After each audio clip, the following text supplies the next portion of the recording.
Check me out now. Return of the smooth operator. Shotty on repeat. I say sleep later. This another favor. Consider me your neighbor. Lost a lot of fam in pursuit of the paper. She gon' catch the vapors when we slide by. The way I speak my mind, it's like I peak my prime, but I ain't close. I cruise through the night air. Fantasy a dream. Real world is a nightmare. Like Claire battling the brainless. Learn to live shameless. Talk about me alive, but claim that I'm nameless. You aimless. So I'ma style on them. They washed up. It's a rap. Throw the towel on them. Gaining miles on them. Otakus for the win. Tacos, it depend on the mood that I'm in. Like Finn when it's time for adventure. This some new blue. Get ready to enter my mind for a few. Come and take a ride with the crew. I'ma show you how to recoup days lost when you vibe with the blue. Come vibe with the blue. Yeah. About time to regroup. Fly, got my eyes on the view. Never hear lies, only truth. Realize why they vibe with the blue. Vibe with the blue. Vibe with the blue. Vibe with the blue. Vibe with the blue.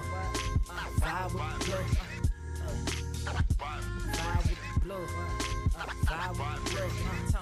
Vibe with the blue. Vibe with the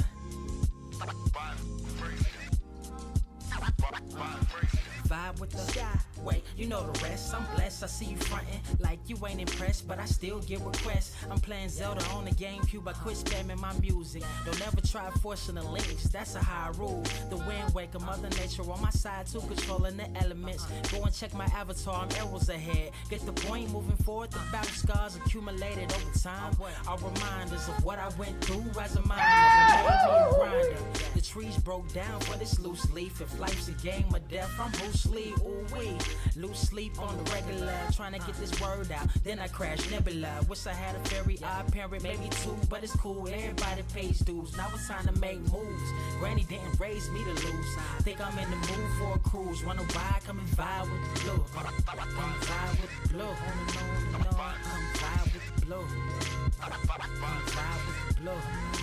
Come vibe with the.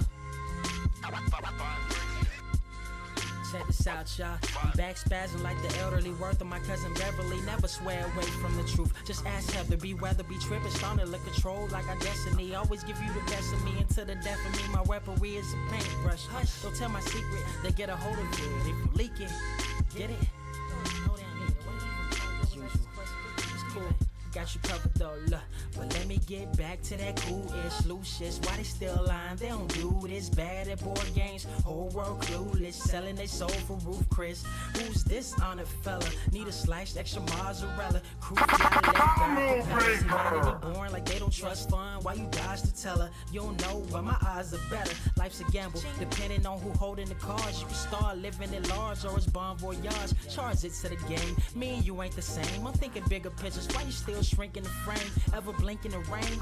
It helps when your eyes dry. Mob with the bright minds. Think you funny, wise guy? Midnight Marauder with a new tribe. Tired of the fake. Come and vibe with the blue sky. Come vibe with the blue sky. Why do you try? We get them high. Take them high. What I do? Come vibe with the blue. Yeah. Come vibe with the blue. Pass what up? Vibe with the.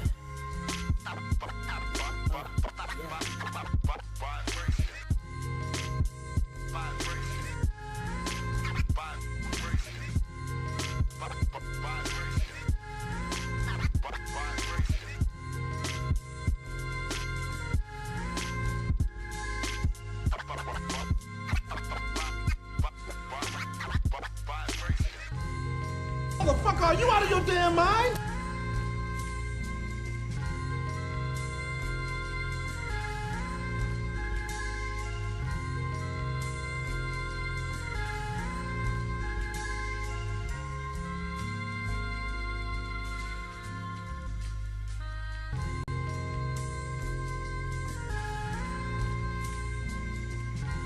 I have seen everything that has ever happened, ever will happen, ever could happen, and yet, what the hell is this?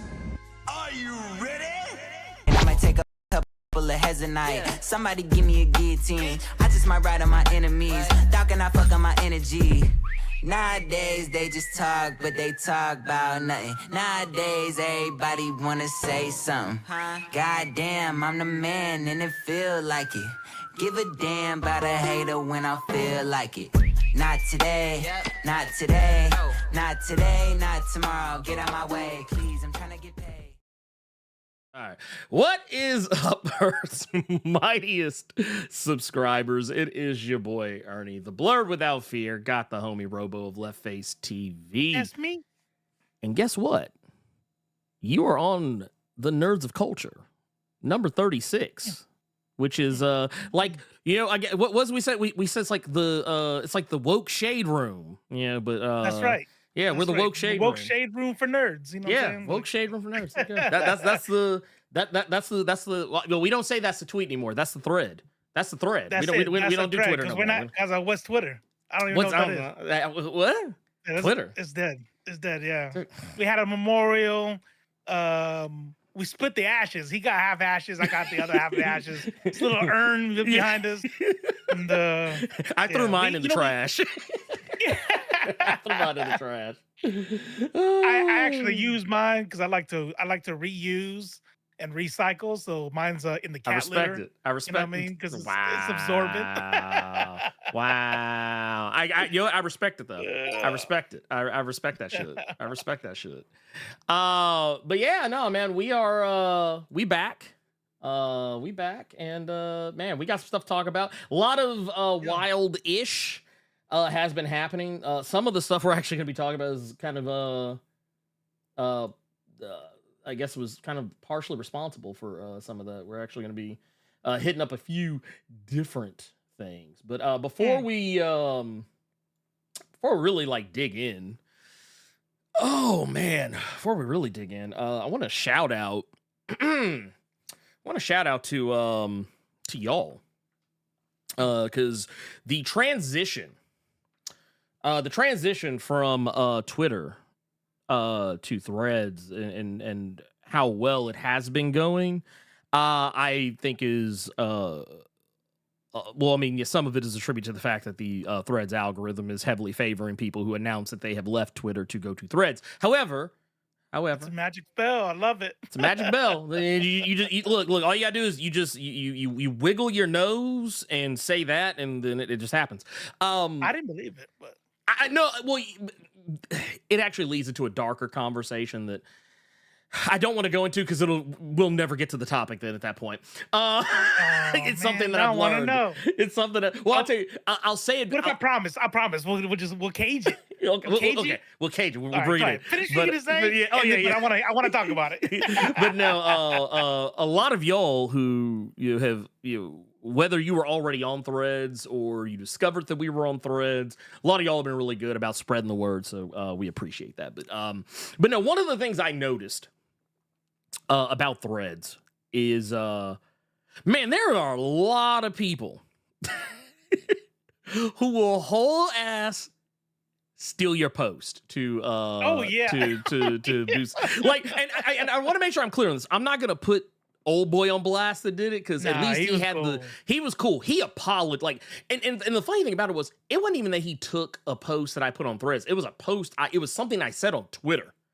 Yeah. It was something I said on Twitter. He said it was bar for bar, word for word, the exact same thing I said, even down to the punctuation and grammar of the sentence. Like it was a gun paste. That's all it was. Oh yeah, no, it was 100%. And I had the whole narc. I called him out, narc. I let you know, like, hey, what the fuck is guy? But I thought it kind of funny. I wasn't like mad, but it was just like, man, they don't give a fuck. I like his response though. Oh yeah, his response was perfect. It kind of made me laugh because you know how some people like to hem and haw. Yeah. Like, oh, look, man, I'm just trying to build my thing. Hey, sorry about that, but right, there's always something. Nah. But this guy was like, that was fucked up. I deleted it. My bad. Yeah, he's like, I was like, that's cool. I appreciated it. I appreciaed it. What was it? What is was it says was it Threads is so mid? Why not Blue Sky? Man, Blue Sky is quiet. Man, Blue Sky is too quiet. Blue Sky is Blue Sky. Yeah, You know what I'm saying? It's all right. It's all right. It ain't, you know, I'm gonna be honest with you. You know what it is about Blue Sky? It's not just that it's quiet. Mm-hmm. It's an echo chamber of a different type. Like where Twitter is like become an alt-right echo chamber. I feel like Blue Sky kind of became like the polar opposite. And that's not necessarily a bad thing, but it's one of those things where I was just kind of like, nah, I'm good. I'm good. I feel good. like I said this last week. There are some deals better for brands than they are for individuals, maybe, right? So Blue Sky's whole deal is if as an individual, if you got your little group, you know, people you want to communicate with, that's cool. There's gonna be like communities everywhere. You can go on Mastodon, you know, Pete, that's still going. Blue Sky's still going, Threads is going. But I mean, as superficial and capitalistic as this sounds, Instagram, bigger main commercial things like that are better for people with brands. You know, that are creatives, you know?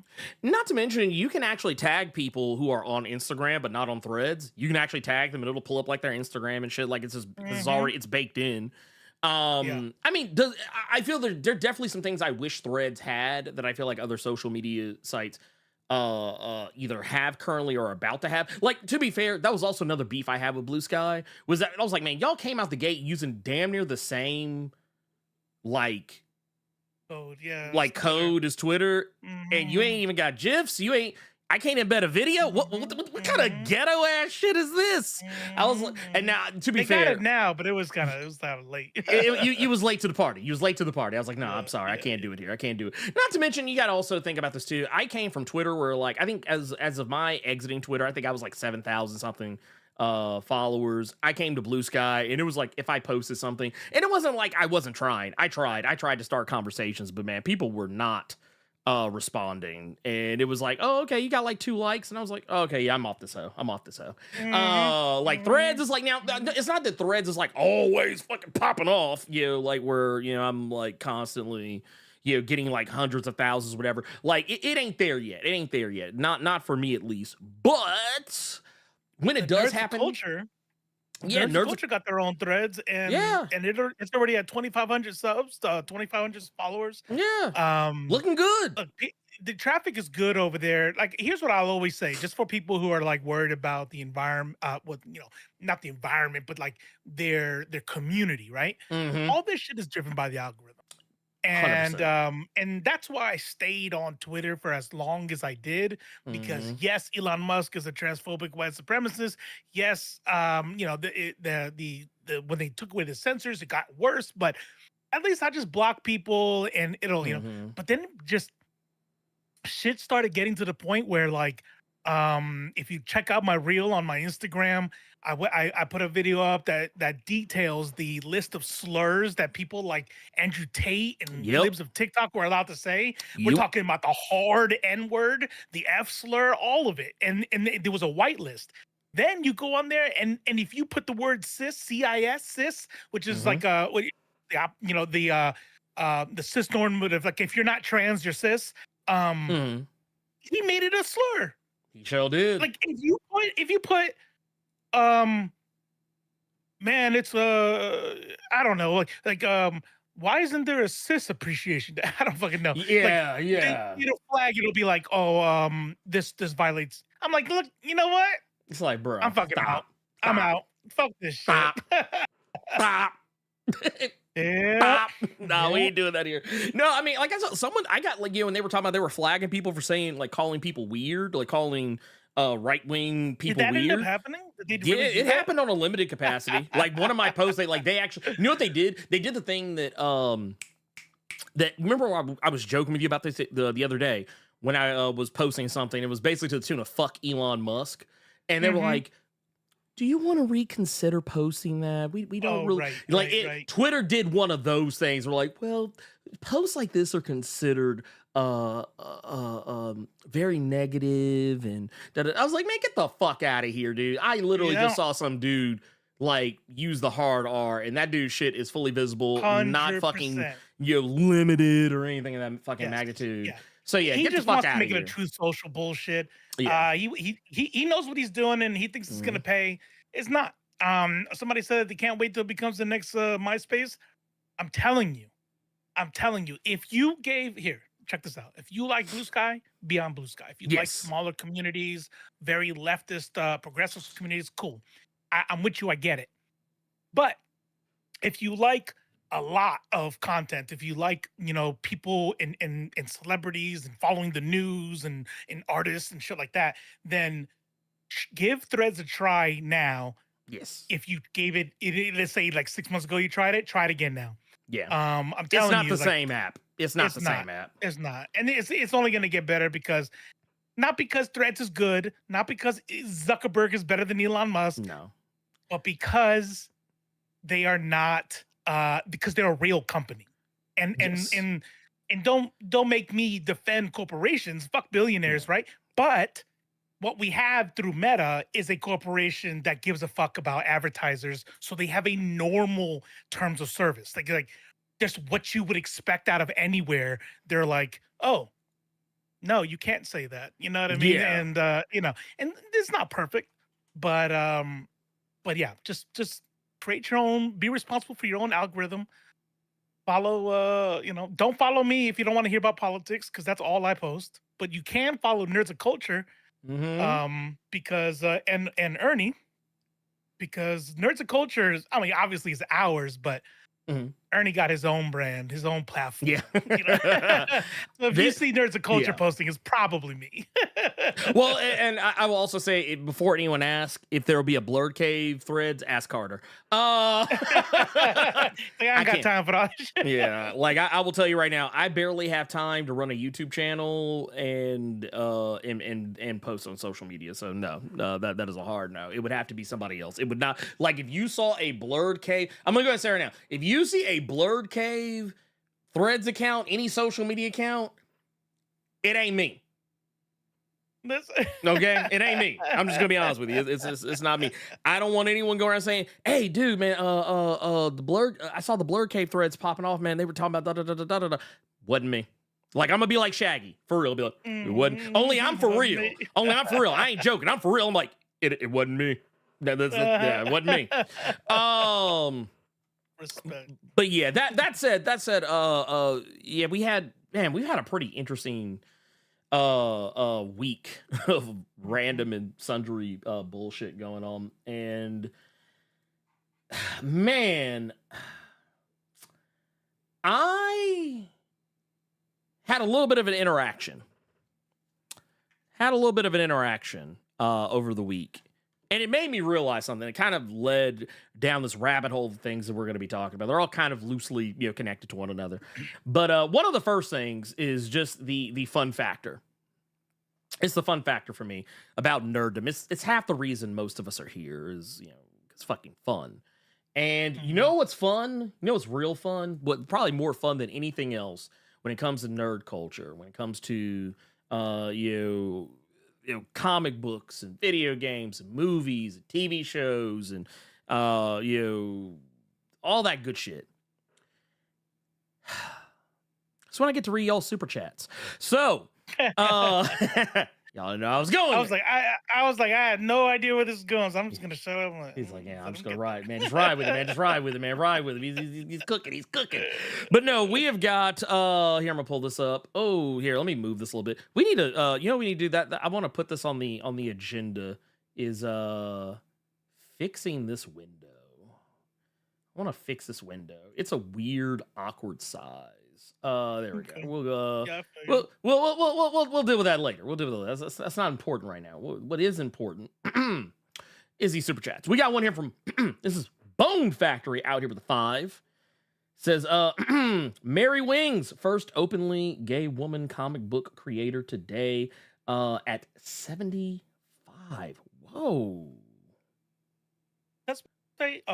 She passed away. Passed away. Oh, there was a word left out. I was like, okay, wait a minute. I was like, okay, I'm glad she hit 75.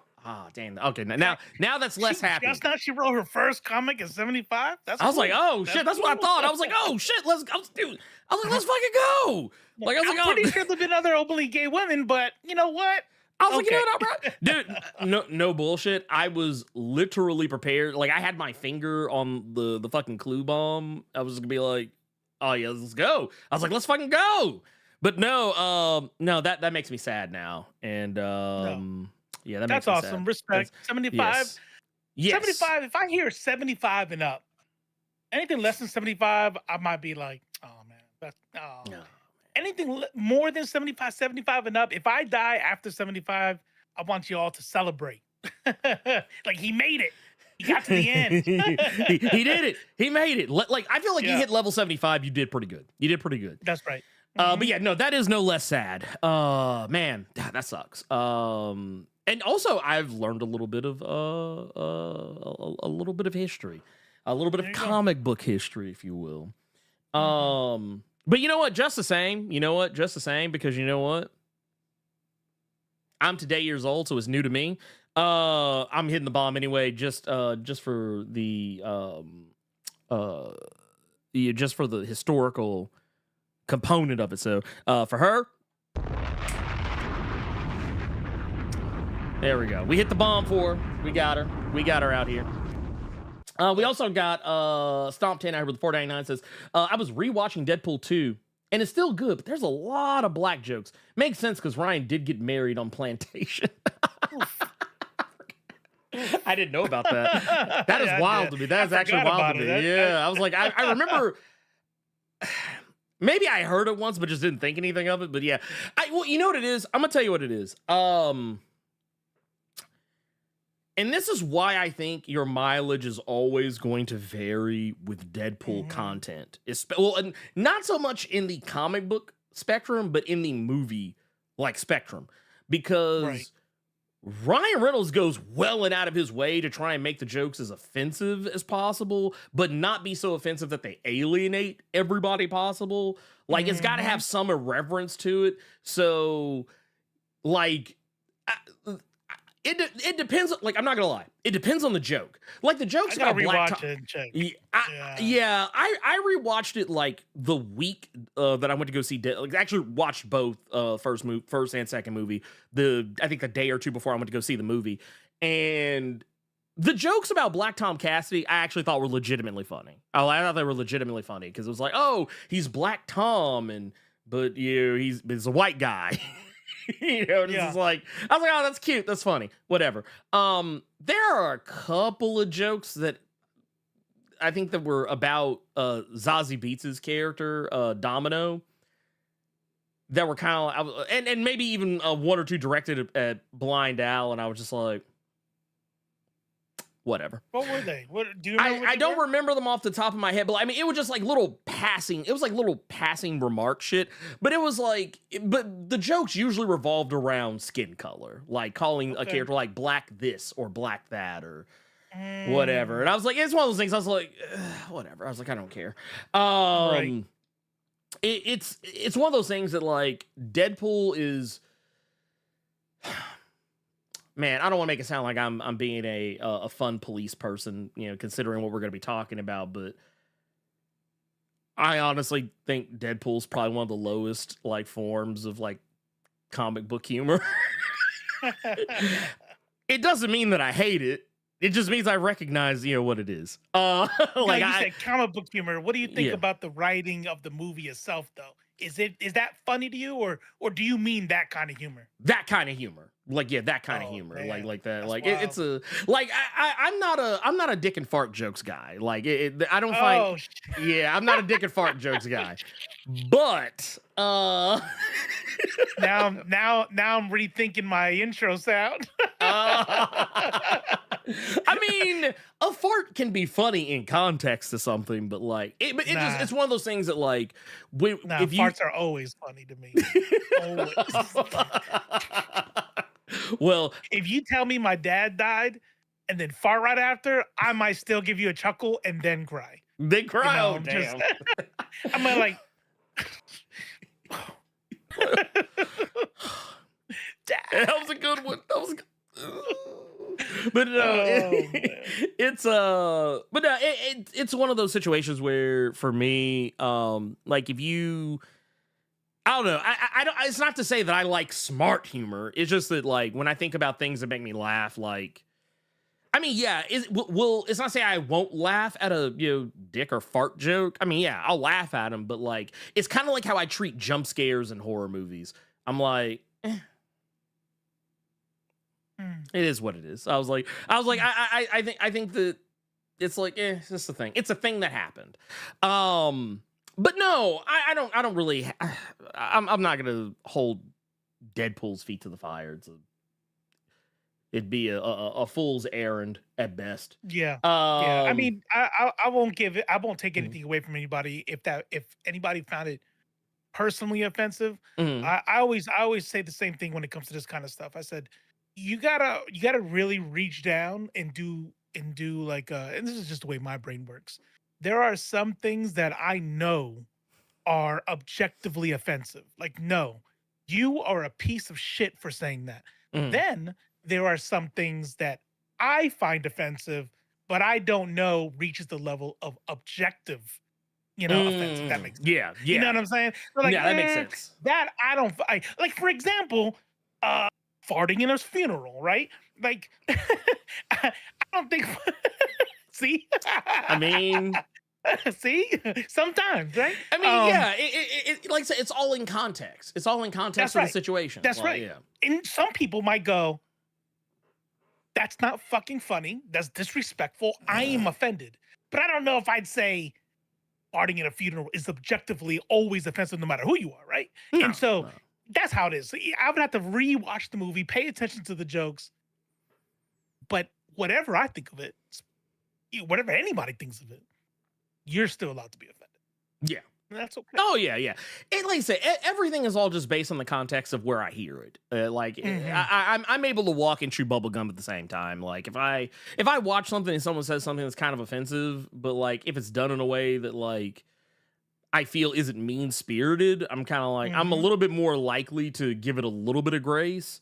Depending on how it is being done, it just depends. Like there's no like hard rule for at least in my eyes for the type of humor that Deadpool is. But also because I was reading this, I was like, oh shit, he sends the same. We got the same one twice, man. Thank you. Appreciate it. I think what's funny? I think that happened before. I don't know if it's the same person, but Yeah, it happened before. Yeah. Hey, I appreciate the energy. Yeah. We also got Lavesta the Samurai with a 5 says I just joined Threads, and at first my timeline looked like the old Thirst channel on the Discord. Now all I see is comic stuff and artwork.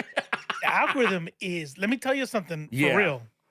The algorithm is super sensitive. Yes. Very sensitive. Like you have to really, I'm not even kidding. You have to be careful what you like. You know what I'm saying? Because the initial algorithm, by the way, Lavesta the Samurai, telling on yourself, but no judgment. The only algorithm it has at first is your Instagram algorithm. It is. Yeah. We know why you're. so no, I can attest to that because when I first joined Threads, like not now, but like literally when the app first hit, that was my feed. My whole feed was just like thoughts. Just like literally just number Instagram thoughts, like Instagram models, gamer girls. Instagram models, all attractive women. They ain't gonna be thoughts. Well, I mean, some of them, I don't know, man. Yeah, I'm sure some were, proudly. Some of them were, man. Some of them were. But no, I was like, oh, man. I was like, dude, Threads is wild over here. I was just seeing like it was literally like titties and ass just hanging out for everybody to see. But no, I was like, oh, like literally, I remember I was joking with my wife about this. I was like, man, I said, it's wild when you open up Threads and literally the first thing you see is just 2 scoops of titties just right there in front of your face. I was like, I'm afraid to open this app, around my family. But at the same time, the more I started following like other comic book people and we're posting like more like comic book related posts, that shit is largely gone. Like I actually don't see, like if I see any like I guess the closest thing to an Instagram model, type of, or like I'm telling myself a little more. The closest thing I see to like an Instagram model, or like a sex worker or anything like that, is if I see a cosplayer. That's like and I mean, like, just that's the and closest Instagram I is get. big on that. They're big on, Yeah. and they get criticism for it, especially from sex positive people. Crazy. If you are the shit that people get away with on Reels, that's wild. But they don't get away with that stuff on like photos. So. No. Anyways, but what I was gonna say about Instagram is like, I saw an art piece, and it was just beautifully done. It was one of those realistic pencil drawings, and I liked it. And I think I shared it, bro. Like the whole rest of the day, I didn't see anything about the elections or nothing. It was just art. Just art. Oh, Well, all right. Whenever I follow somebody, I start immediately seeing their stuff pop up in my feed. If I like something even if I don't follow them, if I just like something, I start seeing more of their stuff. Like, the algorithm's quick. It is quick. Like that is like, we got you. Yeah. We got you.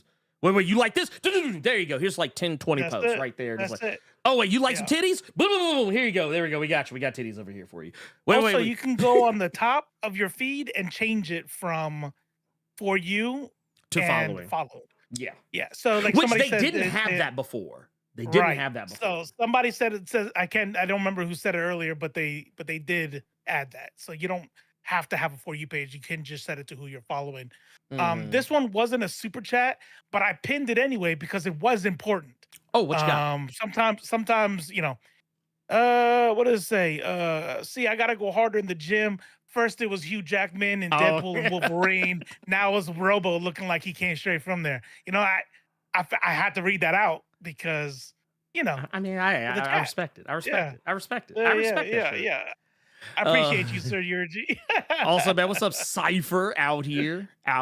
Bro, by the way, announcement. Cypher World, Lo Tigre, out here, a whole ass YouTube partner, monetized. Hold on, we gotta.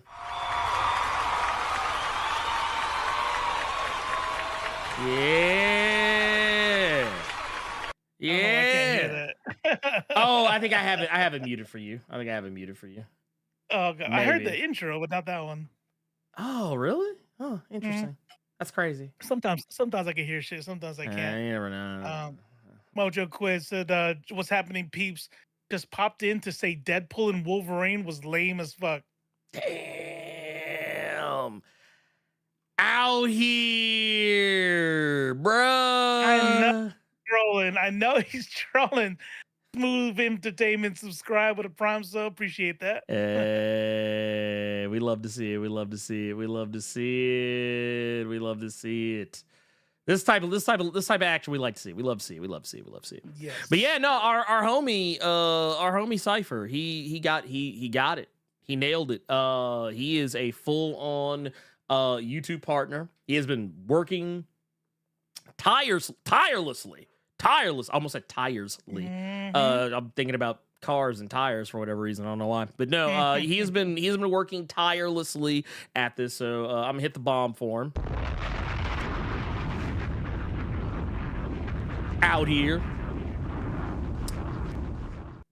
here doing the damn thing. Love to see it. And also, if you have not done so already, make sure you go check him out. Go do that. Do yourself a favor. You will not regret it. Cypher's funny as fuck. That said, let's go ahead and just, let's go ahead and just kind of dig into it. First things first. There was some tweet action. Oh man, there was some tweet action that I put out this past week. And it kind of blew up, and I've discovered that the threshold for assholes to show up in your feed, not on Threads, but well, actually, it's probably the same for Threads on some level. But like on Twitter, like anytime I had a post that like went absolutely positively viral on Twitter, that's usually when the trolls, the bots, the red pill, wannabe alpha males will come out the woodwork. Like usually if I had a post that went over like 1,000 likes, I was guaranteed to start seeing a bunch of like just absolute like fuckboy levels of bullshit. But one of the things that happened though, like kind of actually what was right before my decision to jump ship, I posted this tweet right here. Let me pull this up for y'all. There you go. Let me zoom this out just a touch. Bam, there you go. I'll figure it out later. Which, by the way, is the stolen tweet. That too. That we mentioned earlier. It was. Well, and not even just that. He went down into the replies and got that shit. Like, because it was, I was talking to somebody else. It was even like, it was just often, I don't know. Point of the matter is that I put this tweet out here and it was like 30 some, I think now it's like 30 some thousand likes or whatever. And yeah, I just posed the question. I was like, hey, you know, or not even the question, the statement in response to the question. Someone else, obviously asked the question. And my take was, I'm going to read this out for, the audio files who will be listening to this on Spotify or Apple, Google, wherever the hell you listen to podcasts. But I basically said that, when asked what's the hot take that would get you in this position, and that position being looking like Wolverine on the X, like crucified on the X, I said the MCU doesn't need to be saved. People just need to stop pretending the MCU wasn't hit or miss before Endgame. And I got a lot of responses. A lot of reactions. There were some people who perfectly agreed with me. There were other people who perfectly disagreed with me. And there were other people who were maybe somewhere in the middle. And I just mean like, when I say perfectly, I mean like it was literally like to the letter they agreed or disagreed. But I noticed it brought out a certain type of person. And it was mostly like once it hit that 1,000 mark, it was mostly like people whose personality, like their whole personality is hating the MCU or just in general hating people having fun. Yeah. And it was just wild. It was like it was people who tried to defend the MCU's early days movies. Look, okay, let me, and I want to make sure I make this incredibly clear because I don't want anyone to get it twisted. I don't hate early days MCU movies because that was kind of what a lot of people took from that. They're like, oh, you hated the early MCU, or you're crazy. No, I'm not saying that. What I'm saying is from a critical perspective. Some of them were. I mean, let's be honest here. I'm not even talking about my own personal opinions in this for a lot of this. I'm old enough to have a very clear memory of what the discourse was on social media and just online and even just out in the world because, social media wasn't the juggernaut, then that it is now. But I remember all the people who said that a lot of the movies leading up to the Avengers were bad. Like, I remember multiple major market publications, major film critics, major movie reviewers. I'm not even talking about YouTubers. I'm just talking about, actual, like, dyed-in-the-wool movie critics and, even some fans that were like, if this Captain America is what we got to look forward to, the MCU is dead. Oh, man, this Thor is what we got to look forward to, MCU is dead. Iron Man 2, the same. The only good movie in a lot of people's eyes back around the time, right up until Avengers 1 came out, most people only gave a fuck about Iron Man 1. Nobody gave a fuck about Iron Man 2. Nobody gave a fuck about Captain America 1. Nobody gave a fuck about Thor 1. And when the Avengers came out, everybody's opinions suddenly started to kind of shift. And then I'll also remind you, a lot of people didn't like fucking Age of Ultron. I liked Age of Ultron a lot, but I know a lot of people who don't. And then you started hearing a lot of people say, and it was kind of the same thing. This is why I always laugh when people say, oh, the MCU needs to be saved, because that was what people were saying after Avengers 1 when, like, some of the movies they didn't like were coming out, like Thor, The Dark World and whatever. Right. And that's why Captain America: The Winter Soldier was like such a paragon of filmmaking, and people loved it so much. Guardians of the Galaxy 1, I remember people loving that movie, but fucking disliking the second one. Like, I know a lot of people that don't like the second one, like, at all. Yeah. And I agree with I agree with the sentiment that there's really only I take that back. There's 1.5 good Thor movies. One of those is Ragnarok. That's the one. Yeah, no, that's the one. Don't break my heart. I got you. And I'm only gonna give the 0.5 to this hurts me. This actually hurts me. I'm gonna give the 0.5 to the first Thor movie because I don't even think the first Thor movie is really all that bad. I just think that you compare to a lot of the other stuff that was coming out, it just wasn't the best among them. So you think Love and Thunder showed a bad movie? I didn't. The more I've watched Love and Thunder, the less I like it. I mean, it definitely was my favorite. No, but I want to make it clear. I don't hate it. It's just I like it less every time I see it. Like every time, like I haven't reached dislike levels yet, and I don't think I honestly ever will. I think it'll taper off at some point. But like I enjoyed it for what it was, but it made a lot of weird decisions for me that I was just I tell you this way. Really, the only thing I like about that movie is Jane Foster. That's really about it. Yeah. That's about it. Yeah. Everything else. My favorite part was the screaming goats. Well, I like the screaming goats. Hilarious. I liked them. It was funny, but it was like that one joke. You know that joke that little kids do. Mm-hmm. Some adults, you know who you are. Where no you judgment. Make the room laugh. You make the room laugh one time, and you keep saying it. Keep doing it, and then you kick it with that person next week, and they do the joke again. I'm just like, bro. We got it. We heard the joke the first time. That was the goats for me. Oh yeah, no, I laughed. I loved it. Well, no, and then it was like, it's like, no, stop. Well, no, it reminded me of no shade at my daughter, but it reminded me of Cersei because she does that. Like like if she says something that we genuinely laugh at, she'll start repeating it, but it's not like an organic repeat. She'll just keep saying it, and I'll be like, all right, it was funny the first time. Less funny the second. Now it's just not funny at all. I was like, I'm gonna need you to stop. Little kids though. Yeah. Well, and she's a kid. I mean, well, but still, like she knows. Like she knows that we don't like when she just repeats the same word over and over and over again. But yeah, it's like, well, we get it. It's funny to you, but you keep that shit to yourself. Super Judge, I'm with you right there. Like I'm telling you, Jason Aaron's that whole run. I said this last week. Heartbreaking. I read that. I got the fucking Omni. Dude. I love that shit. And they did gore so dirty. They did gore dirty. Yeah, not as bad as what's that dude's Malekith? Malekith got done way worse than Gore, but that like, was worse, man. but still. I was like, man, how do you take one of the coolest villains in Thor's Rose Gallery and just make him a whole ass clown show? I was like, okay. I didn't, I just noticed that's both Jason Aaron. Yeah. They did both Jason Aaron's Big Bad Dirty. Like this bitch.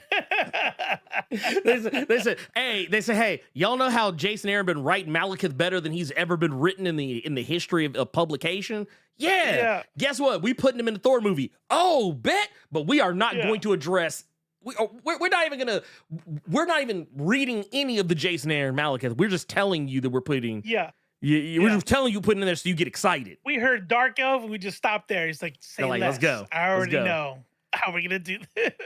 Oh yeah. Well, and that's what and that's kind of basically what I want to get back to though, is the fact that like, there were a lot of people that said, no, man, the MCU was way more consistent. Because basically what the argument was is that the MCU was not as consistent today as it was back then. And I was like, no, the MCU was pretty goddamn uneven even then. As like everybody, like, okay. And here, actually, I want to pull this up. Let me pull this up right here. MCU movie timeline 2024.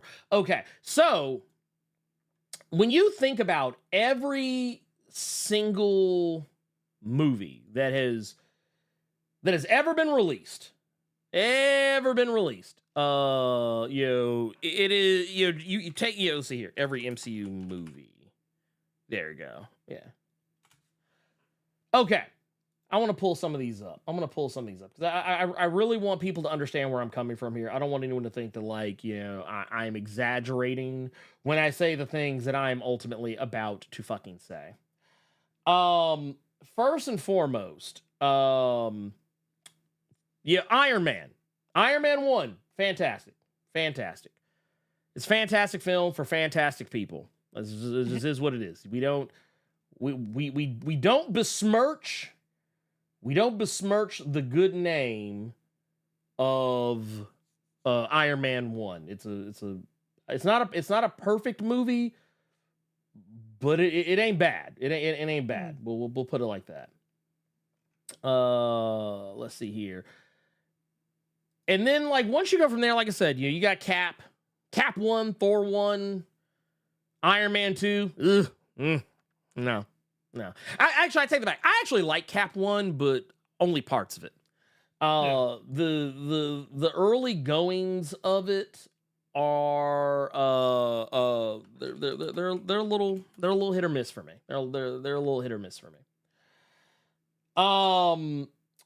But then when you start getting into, like, you know, you get to Avengers. That was when the whole thing just really kind of started coming together. Like, that was when everything started kind of coming together. Like, here, you got, like, right here, boom. Look at that. Look how good that's coming together. Look how good that's coming together. Because it created a facet, a something for people to actually look and reevaluate how they looked at the movies. If you look at them as movies on their own, they were meh. They were like, oh. But then you realize that they're all tying in together, and then you saw the chair of what's his face, Thanos and shit. Thanos turn around, and it's like, wait a minute. And so then you started reappreciating a lot of these movies and how they tied in. You know, so yeah, you're right. Oh, no, Rose 100%. tinted glasses is how they go. Yeah, no, 100%. It's like, and like, you know, I look at a lot of, you know, and, you know, to be fair, Incredible Hulk is also a part of, you know, phase 1. Though I didn't bring it up, but I know a lot of people that don't like that movie. Appreciate it. Yeah, well, yeah, like it had Incredible Hulk is one of those movies I have encountered probably about as many people who like it as many people dislike it. I despise it, and I know everybody knows that. I'm gonna say it every time that movie's brought up. He's like, I'm gonna tell you. Okay? That movie's offensive to me.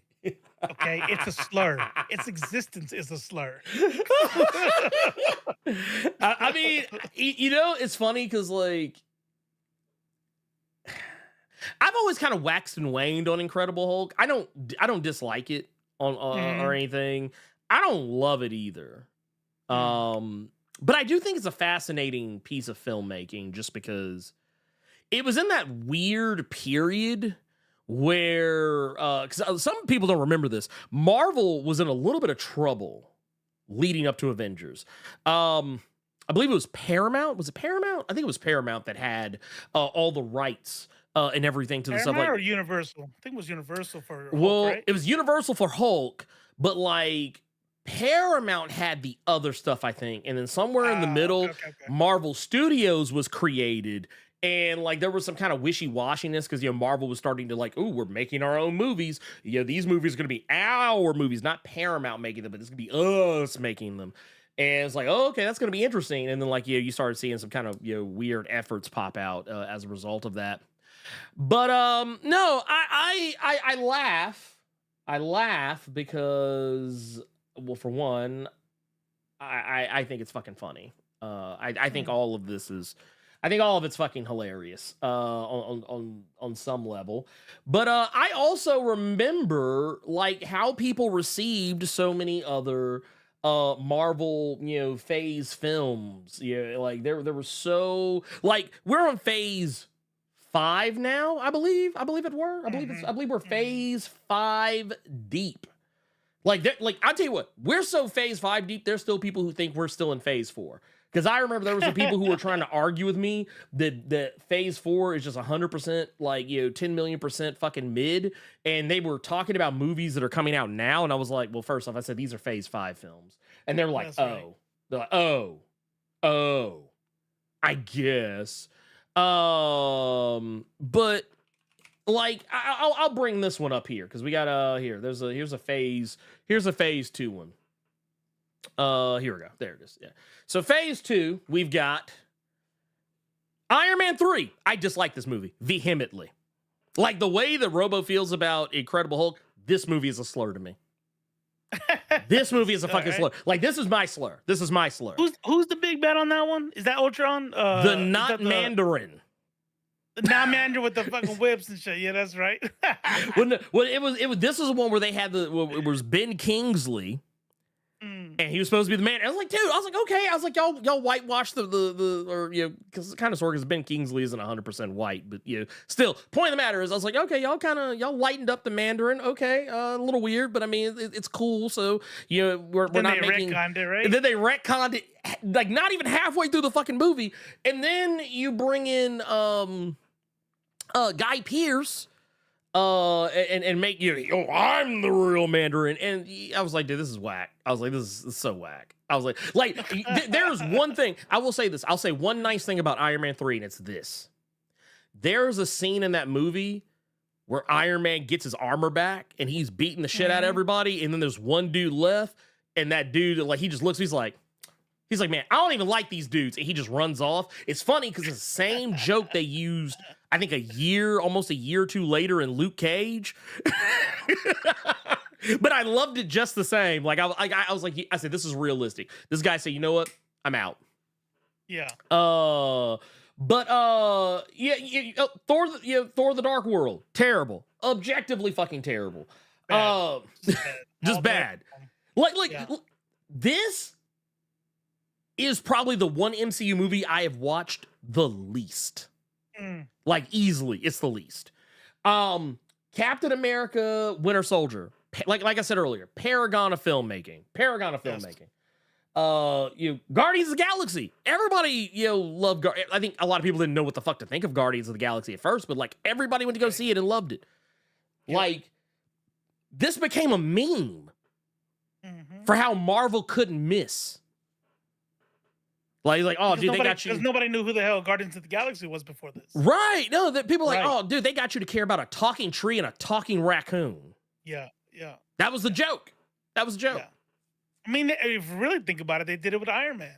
And that's the thing, and I'm glad you said that, because that's the thing I think people don't talk about enough with Iron Man. Iron Man wasn't like a fucking A-tier Marvel character when they made that movie. That dude was C-list. That dude was C-list at best. Like, Captain America had more name recognition than Iron Man. So they were taking a gamble. Like, I challenge you to tell me what Iron Man's personality was before 2008. Like, what was it? Like, I'm gonna tell you what it was. It was nothing, because nobody fucking liked him. His books stayed getting canceled. I remember that's when they brought in War Machine, because they couldn't sell Iron Man. So they like, what if we do like a cooler Iron Man and make a War Machine, give his own title? That shit didn't fly. So I was like, oh. They said, nah, we ain't doing that. They just needed a little bit of Robert Downey Jr. That's what they needed. That's what they needed. Avengers, like I said, Avengers: Age of Ultron. I know a lot of people don't like this movie, but I actually thought it was kind of fun. Is it perfect? No, God, no, it is not perfect. It's not like a perfect film. But I will say this: I think the only crime this movie committed is that, when people loved Avengers so much because it was like they had never seen it before, Age of Ultron didn't up the ante enough for a lot of people. I feel like it's just another Avengers movie is what it is. And I think that's the one crime it commits. Let's see here. Oh, and Ant-Man. There were a lot of people who were like, yeah, no. Like, I know we think, oh, Ant-Man is so cool now. No. I remember the discourse surrounding Ant-Man. I'll tell you this much. The Ant-Man line of storytelling in the MCU is the thing that I won't use the word dislike, but it's the part I care about the least. It's not the best plot thread. It's not the best plot thread. It's and I, like I said, I remember so many people being like, Right. So I mean, so I just want to make sure I'm clear when I say all this. So we're just at phase 2 right now. So I just want to point out something. I just want to point this out because I don't want anyone to say that I'm being unfair. Okay, I don't want anyone to be like, oh, Blerd's being unfair here. Okay, so let's be honest here. Captain America 1, Iron Man 2, Thor 1. You know what? Fuck it. I'll add in Incredible Hulk just to make my point even more sound. So how many movies is that we got right there? That is 6 movies, of which only 4 were considered critically good. Mm-hmm. They might have been commercially successful, but critically, people didn't like them quite as much. Mm-hmm. So that's 4. That's 4 misses right out the gate. Mm-hmm. That's 4 misses. Phase 2, you said? Oh yeah, and then you get to phase 2. You get it right here. Iron Man 3, Thor: The Dark World. Yeah. And then, I mean, if you really, I think you could technically. It depends. Yeah. It's going to depend on the people. I personally don't think. I'm only going to go just based on the discourse. I'm not even thinking about my personal feelings. But the general discourse, I'm going to say 4 more misses. Because people still talk shit about Age of Ultron to this day. Like, I think people have softened. There's 2 different kinds of talking shit about an MCU movie. There's, wow, this is a stupid movie that doesn't make any sense, like Dark World, right? But then there's, I can't believe you did this to my storyline. Yeah, which I think is dumb. I think that part's dumb. And I think that's mainly why people don't like Age of Ultron. It's a good movie, but it didn't tell Age of Ultron, And it's like, and people got mad at that, so. Oh, yeah, no, and it's like, so, I mean, yeah, I'm looking at this right here. I'm gonna say that's another 4. Yeah. That's another 4 misses right there out of 6. Now, I think what people are thinking about when they think about the MCU so fondly, like that they've forgotten all those earlier films, those earlier misses. Damn. They're talking about this phase. They're talking about this phase. Cause look at this. Look at these hits. That's no miss. Yeah. And here's the fucked up part. I still remember people talking shit about Doctor Strange. I think it did okay, but like critically, there were people who didn't like Doctor Strange. But I mean, to me, I don't think there's a single miss here at all. Not only not misses, but bangers. Yeah. You know what I mean? Civil War, Ragnarok, Homecoming, like Black Panther. Like, I would say the only ones that are not home runs that are like straight bangers would be Guardians of the Galaxy 2, because I feel like they kind of just did the same thing as 1. It's not that it was Age of Ultron again. Right. You just gave us more of what we had. Yeah. And Doctor Strange was good, but like upper mid good. It was dutiful. You know what it was? It was dutiful missionary is what it was. It was dutiful. Yeah. It was like, look, I'm coming to was it? It's like on The Handmaid's Tale when the one dude when they made him. Yeah. When they made him. When they made him get with oh my god, Elizabeth Moss. Yeah. They're like, no. You have to. Here. All right. It's like, well, all right, I guess. Let's get this over with. I don't know how that shit works. Because if I don't want to go, it ain't going. It ain't going. I'd be like, look, I'm not gonna hold you. I would have just been like, man, look, y'all gonna just have to go ahead and shoot me. Look, I would like, hey, y'all got a ladder. I'm gonna go ahead and climb up on this wall in here. Just go ahead. Wait, do I need to double knot this? Yeah. Okay, here, let me put this on. Okay. Like, all right, yeah. What do you want me to do? It's like pushing Play-Doh through a keyhole. Like, what do you want me to do with this thing? Right? I'm like, but no, like this was it. This was it. But this phase 3 is the reason why so many, supposed MCU fans think that Marvel has always been perfect, because they don't remember those previous phases. They don't remember all the other stuff. They don't remember those previous 2 phases. Like and even if they do, they're looking at them with rose-colored glasses, or like, or they're just willfully just trying not to remember them. But I'm not gonna allow them to forget I refuse to allow them to forget. And then here, let me see if let's see, do I have? Yeah, 4. Let me see here. I'm actually looking because the place I got those from, I don't think they. Oh wait, here we go. What's this right here? Phase 3 is Marvel's safest phase. I don't know about that. I think they took a risk on. They took a lot of risk on Civil War. That was a big ass story that they had to bring together. Unless I'm not understanding what you mean by safe, but a risk on Civil War, but a bigger risk on, believe it or not, Black Panther.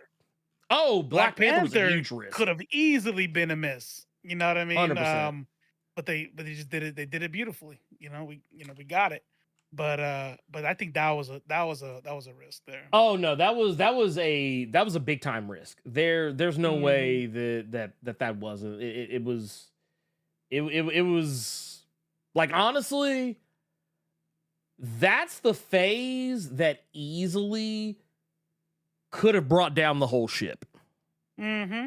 That's the like that was the movie that could have easily brought down the whole thing. Now, man, lame. Choose a different writer, choose a different Black Panther actor.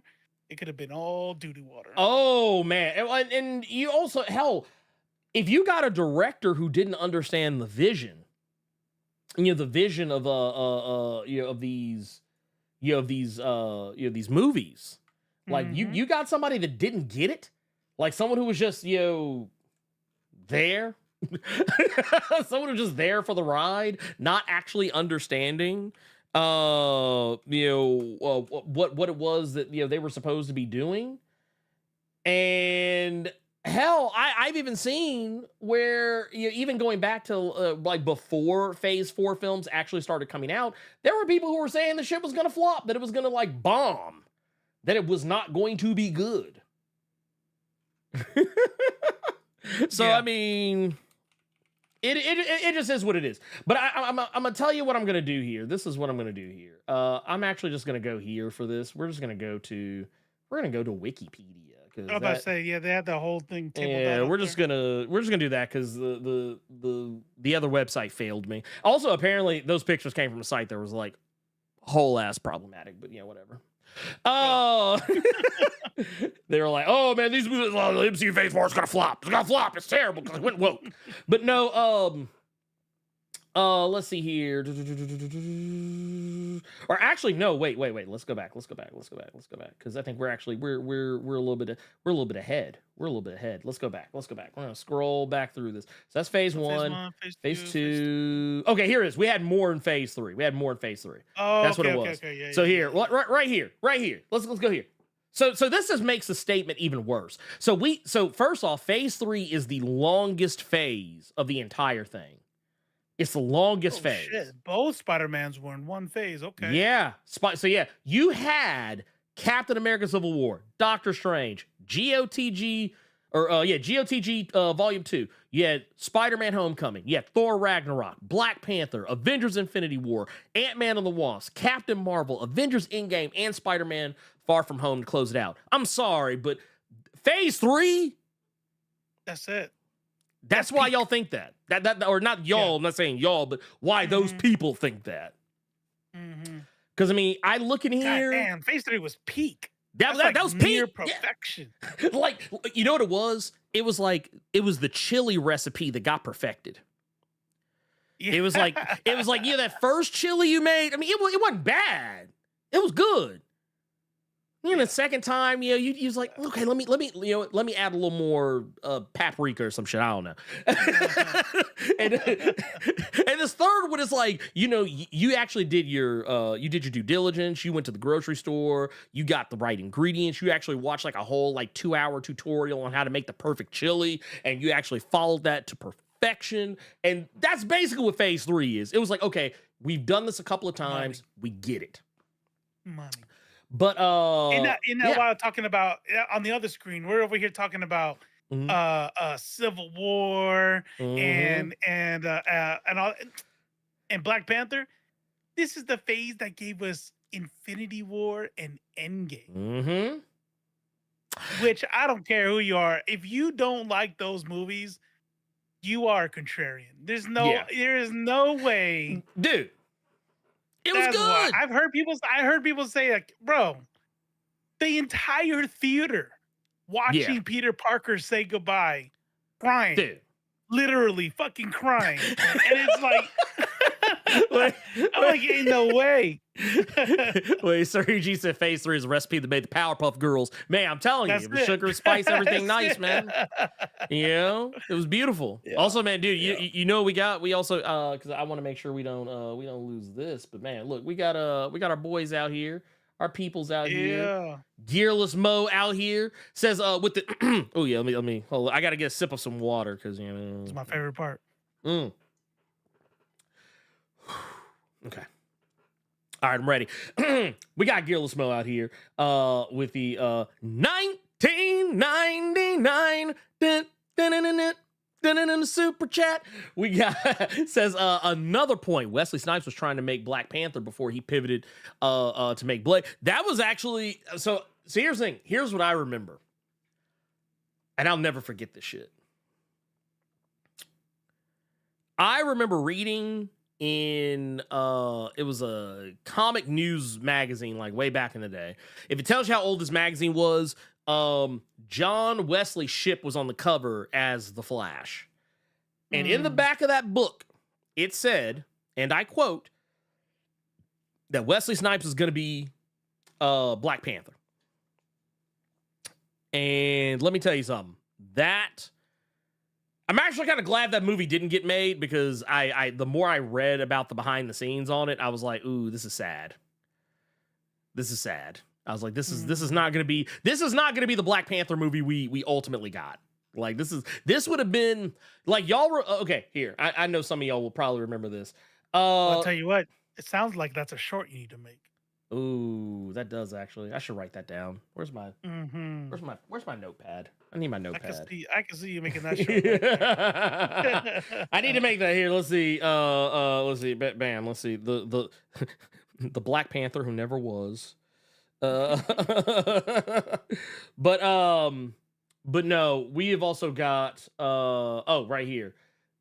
This if you go back to like early days, I mean, I'm talking early days, like Punisher, Captain America, those movies where it was literally Captain America in name only, Punisher in name only. That's what you'd have gotten. You'd have gotten a Black Panther in name only. But yeah, that is really what that shit was. Not set in Wakanda. Oh God, no! It would have been set in some random ass. It would have been. Yoda would have been. They would have. He would have. He would have been based out like. They would have made him based out of Uganda just because it sounds close. That would have been it. Yeah, that would have been it. Yeah, but it's worse than that though. I don't think they would have been in Africa. Oh, I think they would have put his ass in New York. Oh, and his whole thing would be fighting drug dealers and save the rec center. You gotta save the rec center. Save the rec center. Damn. There'd be a forced love interest because superhero movies still do that to this very day. Like, no, you gotta have a love interest. Oh, she would have been white. Yeah, she would have been white. No. This is you. She would have been Latin. She would have been Latin. She would have been a non-black Latin chick. That's what she would have been. There you go. Yeah. Yeah. No. Eva Mendes. It would have been Eva Mendes up there. Or no, what was that woman's name? Oh my God, I'm forgetting her name. But they would have gotten an old girl from Aliens who played Vasquez, but they would have had her. They would have put some bronzer on her and they'd been like brown face. Yeah, like that's what they would have done. Damn. That's what they would have done. That's what they would have done. But no, and we also got notices. He said also don't forget the Chemical X. That's what they did. They put the sugar, the spice, everything nice, the Chemical X, all that shit, and that's what Infinity Wars: The Endgame was. That was the Chemical X. That was it. And you know what? We got a short on the YouTube about that. You will never. That right there was our heroin. Oh, that was our black tar. That was our H. And that feeling that we got we have been chasing it Dude. ever since. Ever since, like we have never not been chasing it. We Which, have by the never way, not been chasing it. I think if there was something to say, you know, if you wanted to give any credence to the fall of the MCU or whatever, right? That perception that the MCU fell off, Yeah. I would blame Infinity War and Endgame. Mm-hmm. Oh yeah. Because you could have good movies and you're never gonna feel like you felt that day at the end of Infinity Wars, at the end of Endgame. Oh no, that's 100%. never. That's 100%. And I've even told people this. I've told people as much. I've said this for so long. I said, y'all. And here's the thing. People proved my point on this because anytime a new movie came out here, let's also, by the way, Gilsman, thank you for that second. 1999 super chat. Appreciate that. But yeah, I want to go back to something here.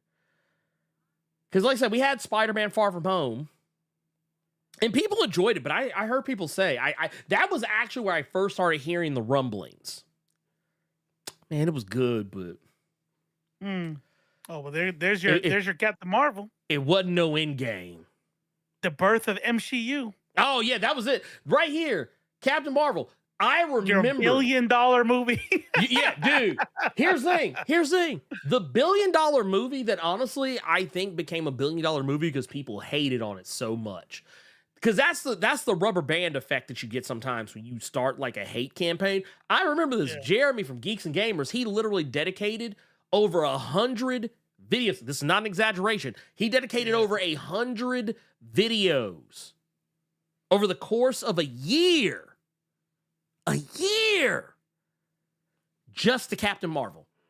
Mm-hmm. Even to a point, tried to review the movie without even actually seeing it. Like a lot of people tried to do. And the thing is, do I think Captain Marvel's the greatest movie of all time? No.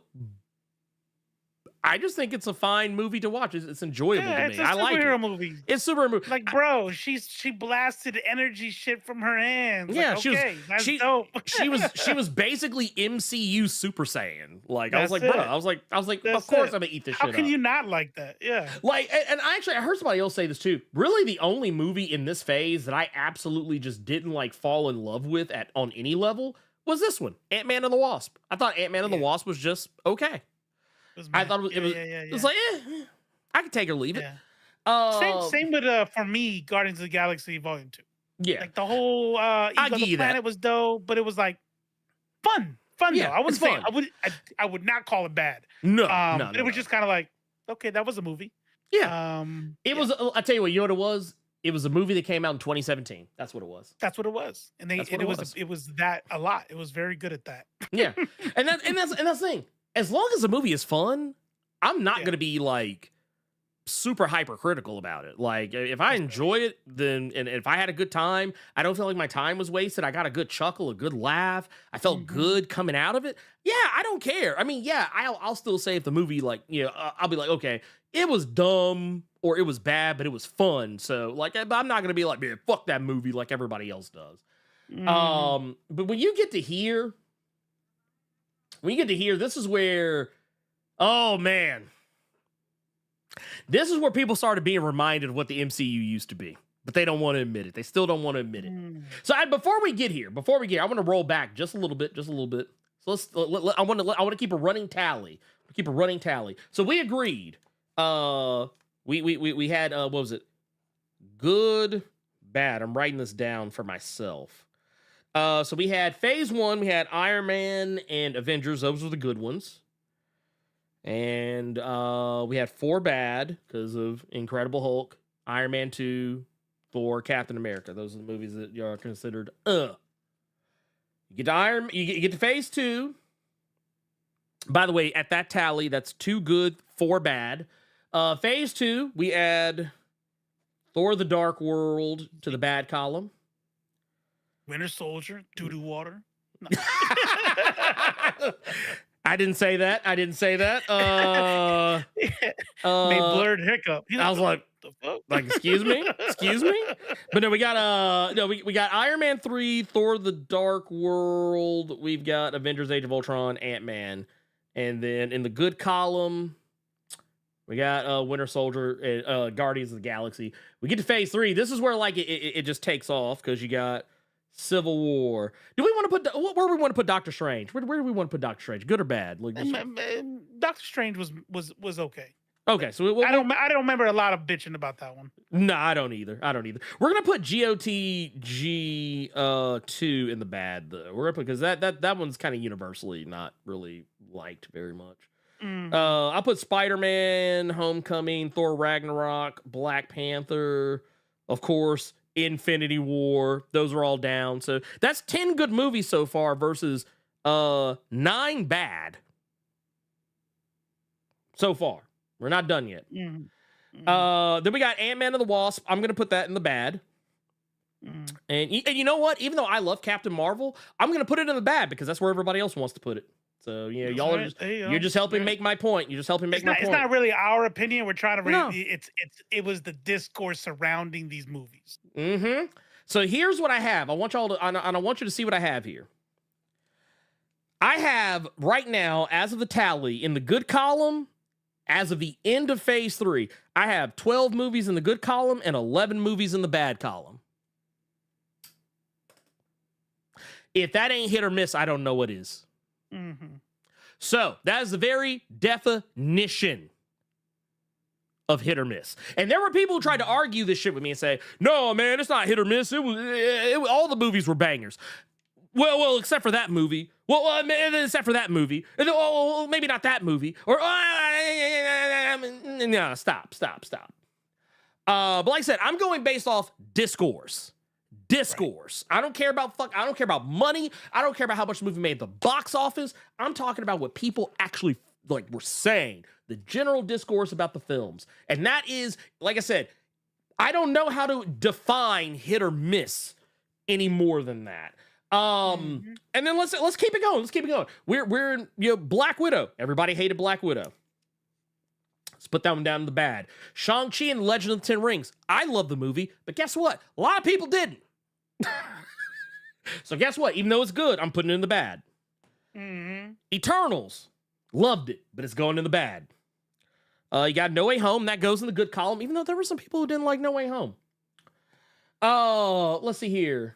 Doctor Strange, Multiverse of Madness, the movie that Carter loves to call Doctor Strange and the Multiverse of Midness. I liked it, but a lot of people didn't. So there you go. Right now, that's 15 bad, 13 good. Let's see here. And here I want to make sure I want to put a little mark here to indicate where those started. Okay, so there we go.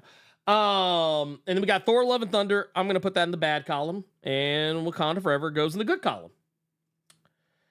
Now we get into phase 5. I'm not counting Disney Plus shows. We would be here all day. I'm talking about movies in the box office. Maybe Disney Plus shows, maybe depending on how this goes. Because we're not even done with this yet. So Ant-Man and the Wasp: Quantumania. Everybody seemed to fucking hate it. Guardians of the Galaxy Volume 3. People really loved that one. The Marvels. Loved it, but it's in the bad column. Yeah. And then Deadpool and Wolverine. There you go. So right now, as it stands, I have a grand total of 18 bad movies and 15 good movies. We haven't gotten to Brave New World or Thunderbolts yet, obviously, because they don't come out till next year. But yeah, I think, like I said, before we got to the current phase, where we're at right now, yeah, this was solid. 12 good movies to 11 bad movies. That's hit or miss as a motherfucker. So I don't know how else to put that.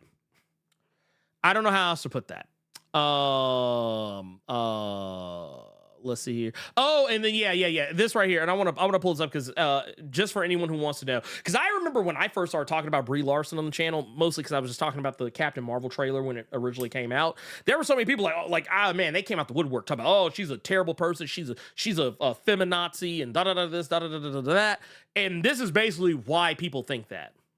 Mm-hmm. Because basically what Brie Larson said, and I'll actually tell you why I actually thought, you know what, I like her as a person, because when she was doing press junkets for A Wrinkle in Time, I think that was the movie that it was.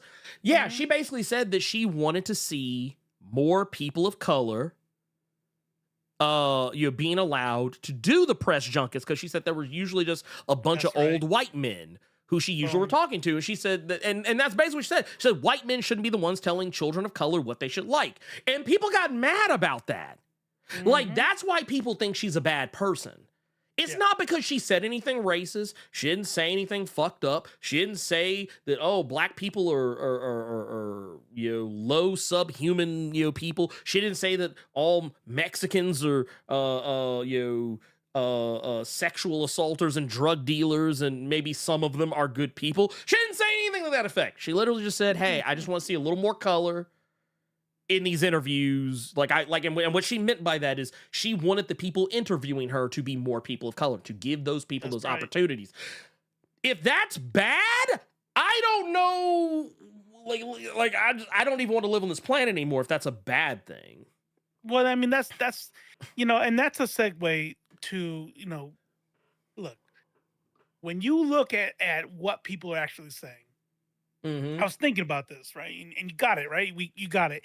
And maybe some of those could be argued. Maybe we go back and be like, okay, well, this one people didn't actually complain about. And okay, cool. So, even if you took off 2 or 3, the point still stands on how many people considered bad movies. Yeah. And you think to yourself, do you think this would change their minds? The kinds of people that say things like MCU and go woke, go broke, would this information change their minds? And the answer is no, because really, it has nothing to do with what their argument is. No. Right? Have you ever heard somebody say, well, let's go with the ridiculous one. Have you ever say, when I say N-word, I'm not talking about all black people. I think there are white ones too. And you're like, I'm like, no, stop. You're a lying bitch. Like, you are a coward and you're lying. That's what you're doing right now. Yeah. No, 100%. That's kind of what this is about. Yeah. They don't care about they don't care about the phases. They don't care about anything that this disproves. What they don't like is a couple more titles that are led by women. They don't like queer representation. Nope. They don't like a movie about a young Pakistani girl. Yeah, Pakistani girl who that's marketed for teens. That was also super diverse. They don't want any of that shit. But instead of actually saying, what I don't like is how many black people, women, and gay people there are now, and they would have a point. Meaning, not that, hold on, time out. They would have a point that the beginning of the MCU was wide as fuck. Yeah. With every single movie being led, right? Just back to back to back. And then when they decentered whiteness, notice when they start bitching, when they decenter the white cis het male, now I hate it. Now this is bad. And they can't just say that. You know what I mean? They can't just say that, Yeah. That's why it pisses me off. I'm like, but you don't care about hit or miss. You don't care about none of this shit. No. You just don't like gay people, black people, women. It's like you literally, you just want to say this. It's woke. That's all that is. It's all that's all that is. It's a but no, it is. Look, I'm gonna be honest with y'all. This has led down some dark roads. It's led down some dark roads, and like, I want to make sure I'm clear when I say this. I personally, I don't have like, I think in the grand total of things, there's like three.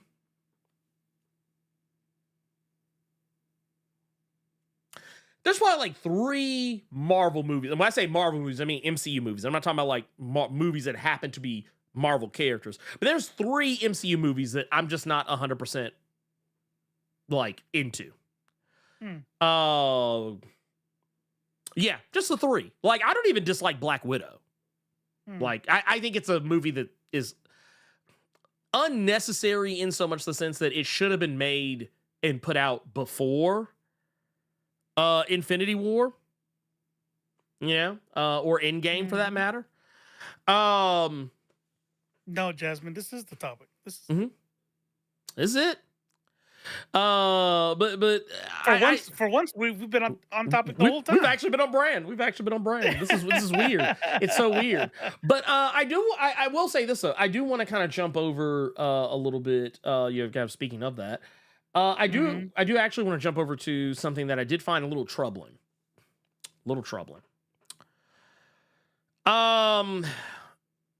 How many of y'all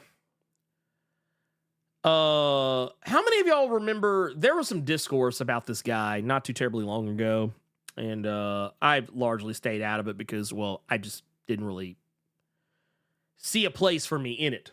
But the discourse is about over a year old, but the guy's popped back up into the conversation recently because he is some chickens kind of came home to roost. A little bit. And this part I didn't know. I'm glad you're doing this because I didn't know why this whole thing started. Yeah, so I don't even know. I'm down to talk shit. Let's talk shit. I just don't know why it came out. Oh yeah. It was weird because and I want to make sure I'm clear when I say this. I'm talking about the co-proprietor, or I guess co-CEO, whatever you want to call him, of Black Sands Entertainment. And I know some people have always asked me in the past, like I know it's come up in the Blerd Cave, back, some maybe 2-3 years ago. There are people who are like, "Oh man, dude, have you checked out that Black Sands? Dude, that joint looks lit." And I'm like, "Looks cool." But I mean, I'll be the first one to admit when I saw like I think there was like a trailer that was running around.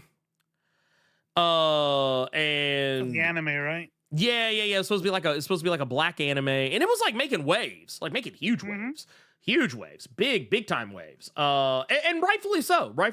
It was something that I felt. Here, actually, let me pull this up just so you kind of have something to, put a.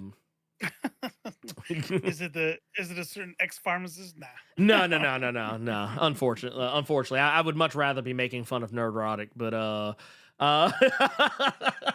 but no, Black Sands Entertainment, they were, and they've been making comics, and they've been making comics, plotting out an anime, and I'll be the first one to say, I think that everybody, regardless of what I think, if you want to have your own informed opinion on the matter, by all means, completely go do that. I don't have a very high opinion of the Black Sands discourse because I don't like that guy. I know people in the industry who know him, and they have all told me the same thing. He on that bullshit. I believe his name is it Manuel Godoy, something like that. Basically, he's been caught saying some wild shit, like kind of doing this thing like courting controversy to, I guess, try and keep himself relevant. Right. And basically, the long and short of it, rage farming. Yeah, he's been rage farming to try and keep the Black Sands Entertainment name to keep it in the forefront of people's minds. Some of you might remember this because he was on Shark Tank. Y'all might remember he was on Shark Tank. You might remember this. With a white dude, I didn't even know that. Yeah. There's I honestly have no clue like what that particular part of it is all about, but basically him and his wife, they're kind of like the two faces of the promotion. And yes, as Nerd Large says, the Dr. Umar of comics is basically what I look at him as. But yeah, he went on Shark Tank. And here's the thing, and I want to make sure I'm clear when I say this. I can dislike two people for completely different reasons. That's it. You saw the same comment I did. Yeah, exactly. Like,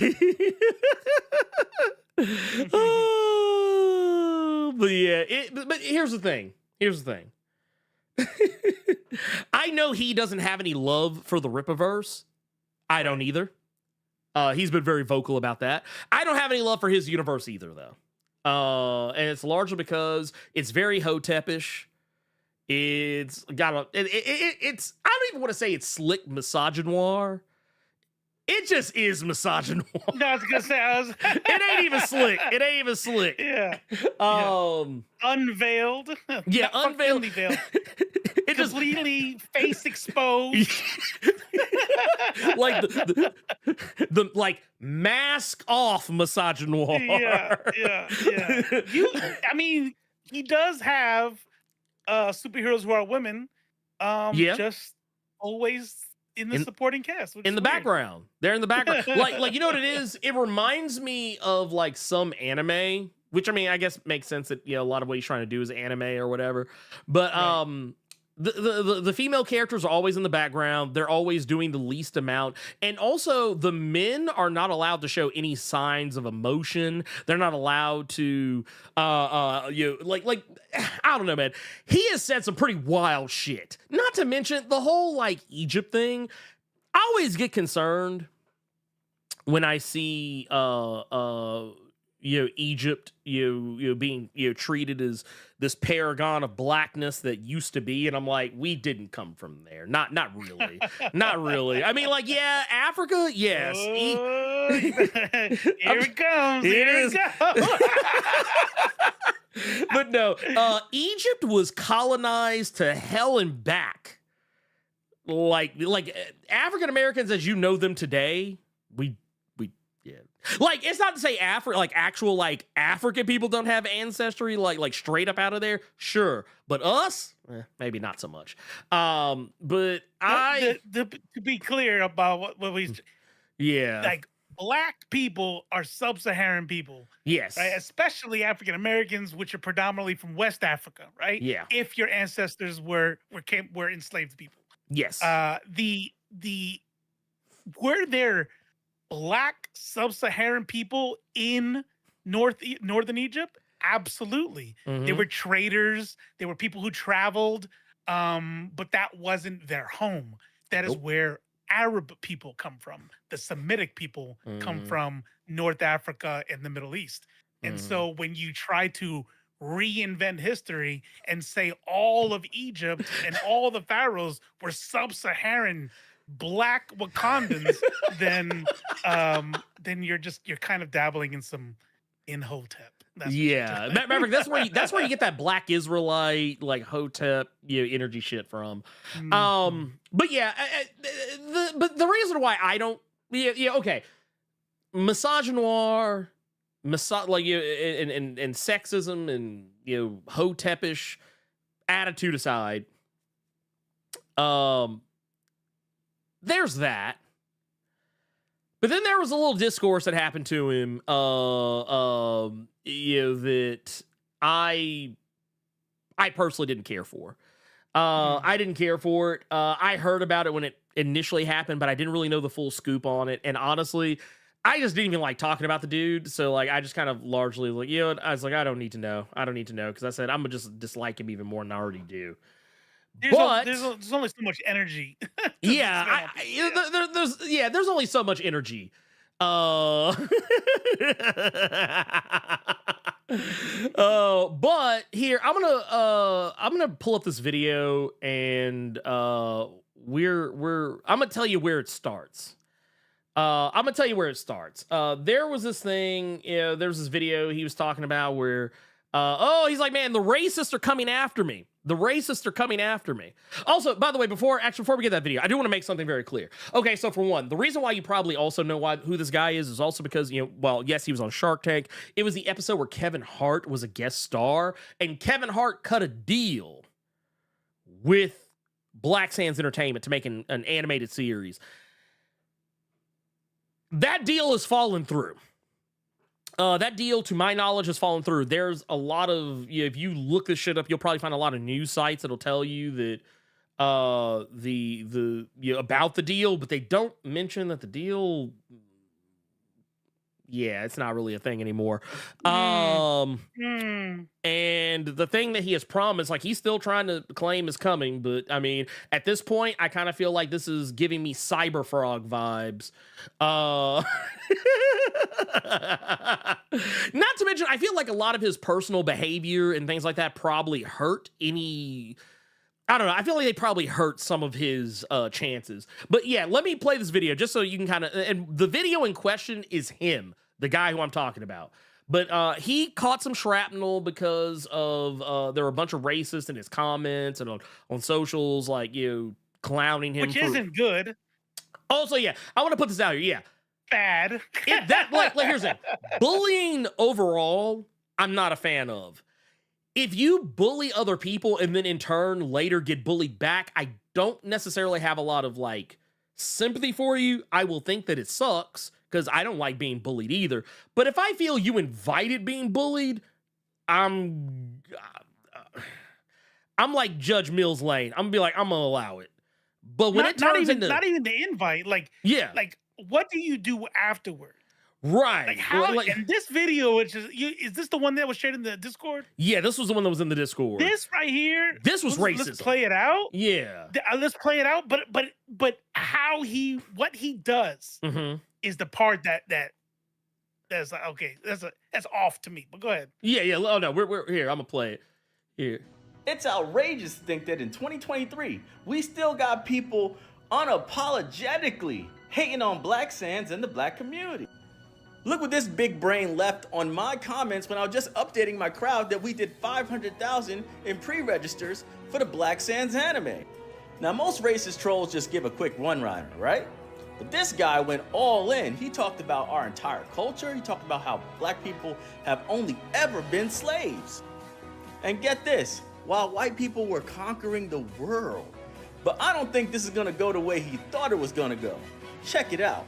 You know this Black Sands anime round that only my patrons are about to go to? Well, guess what? I'm gonna open up for you for only this post.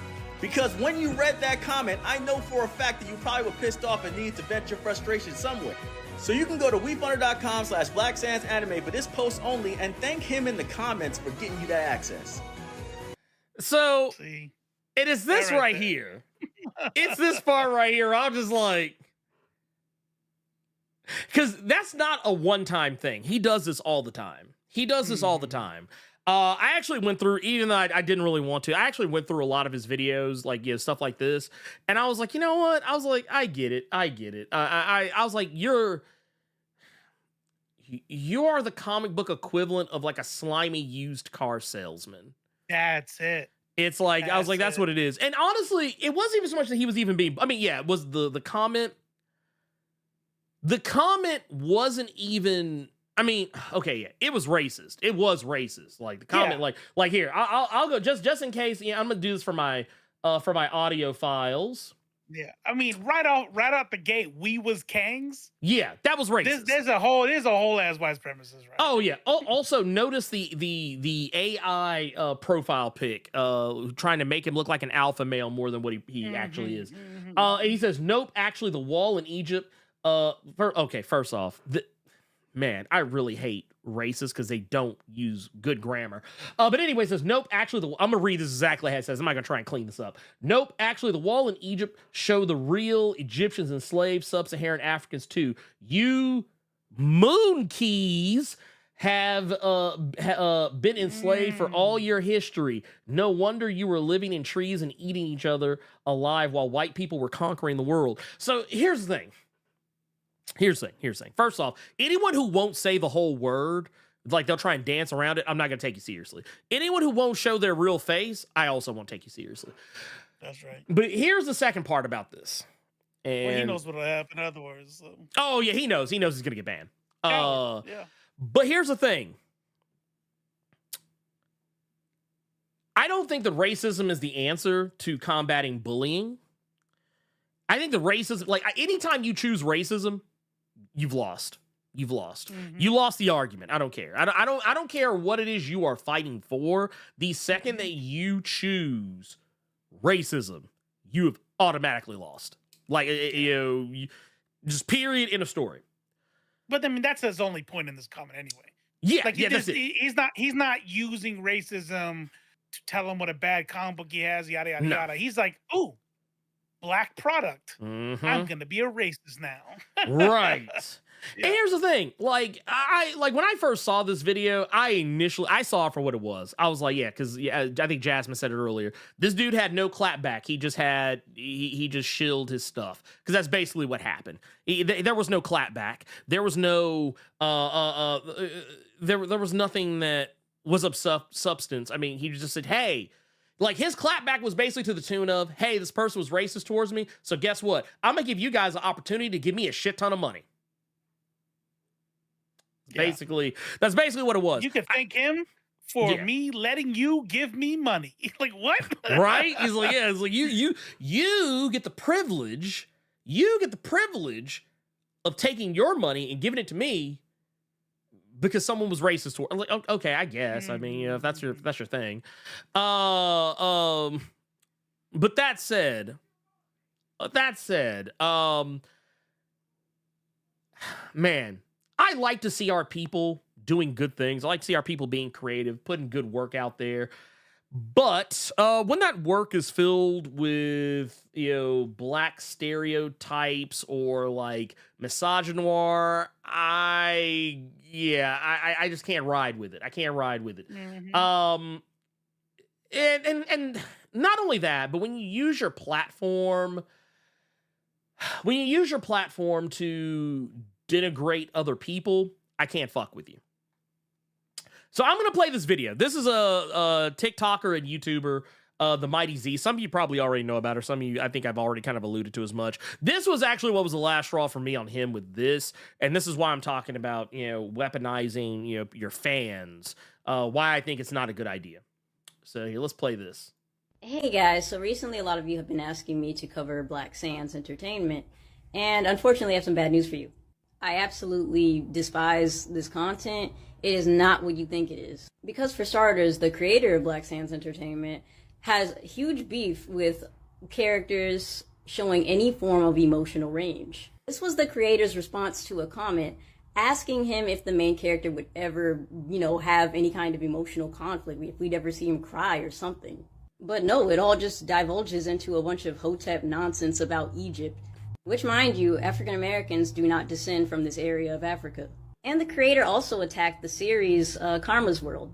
And this was because in a scene, she does cry about being picked on for her hair, but she is encouraged to love herself. However, for him, this was a show teaching black children to be weak. Even in his own series, all these characters, all they care about is being strong, and the girls are just there to support. So basically, that was her take on the comic. Right. And instead of just like moving on with his day, he decided to do a live stream and basically tell his entire audience to go after her, and mass report her. And that's why I don't fuck with him. That's why I don't fuck with him, because he attacked a black woman because she said something that was her opinion that he didn't like. And my thing is, he had to have felt some type of way.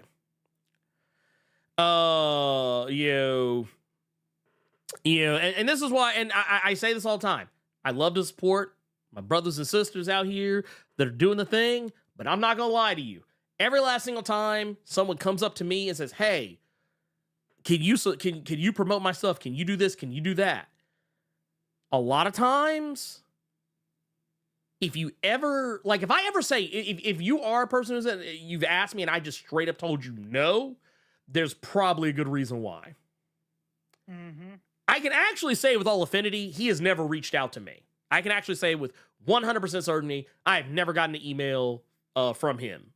There's also another cat who is a little problematic. I actually saw his name pop up in the replies to that first video we showed you, but he doesn't ask me for anything either, and largely because I think he knows that I don't fuck with him either. But that said, Stylism said so. Was comic is toxic masculinity the comic? That's why I was actually thinking about that. Whenever you hear his reaction, because I guarantee you, when you take toxic masculinity into account, his reaction was for two reasons. One, being criticized at all, right? That kind of like low-key narcissistic behavior, right? Making you angry. That's toxic, right? That idea that to respond to this is how we were raised, right? Many of y'all have fathers like this, right? I get how Black and brown people are often raised like this, something we got to unlearn. But it's like, if you are disrespected, then you answer with violence, always, right? We're just supposed to get angry. I still have a problem with that. But two, a woman tried to put him in his place. And so he was not going to let that slide. And you see it reflected in his comics, right? I mean, so yeah, 100%.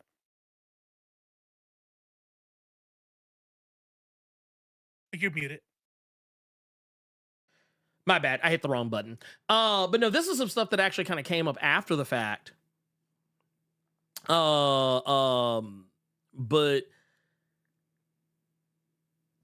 there were multiple people who kind of tried to get him to address the situation on a better level. And yeah, it's just one of those things, like, basically almost every time I saw him talk about the situation was usually on some level like, black men,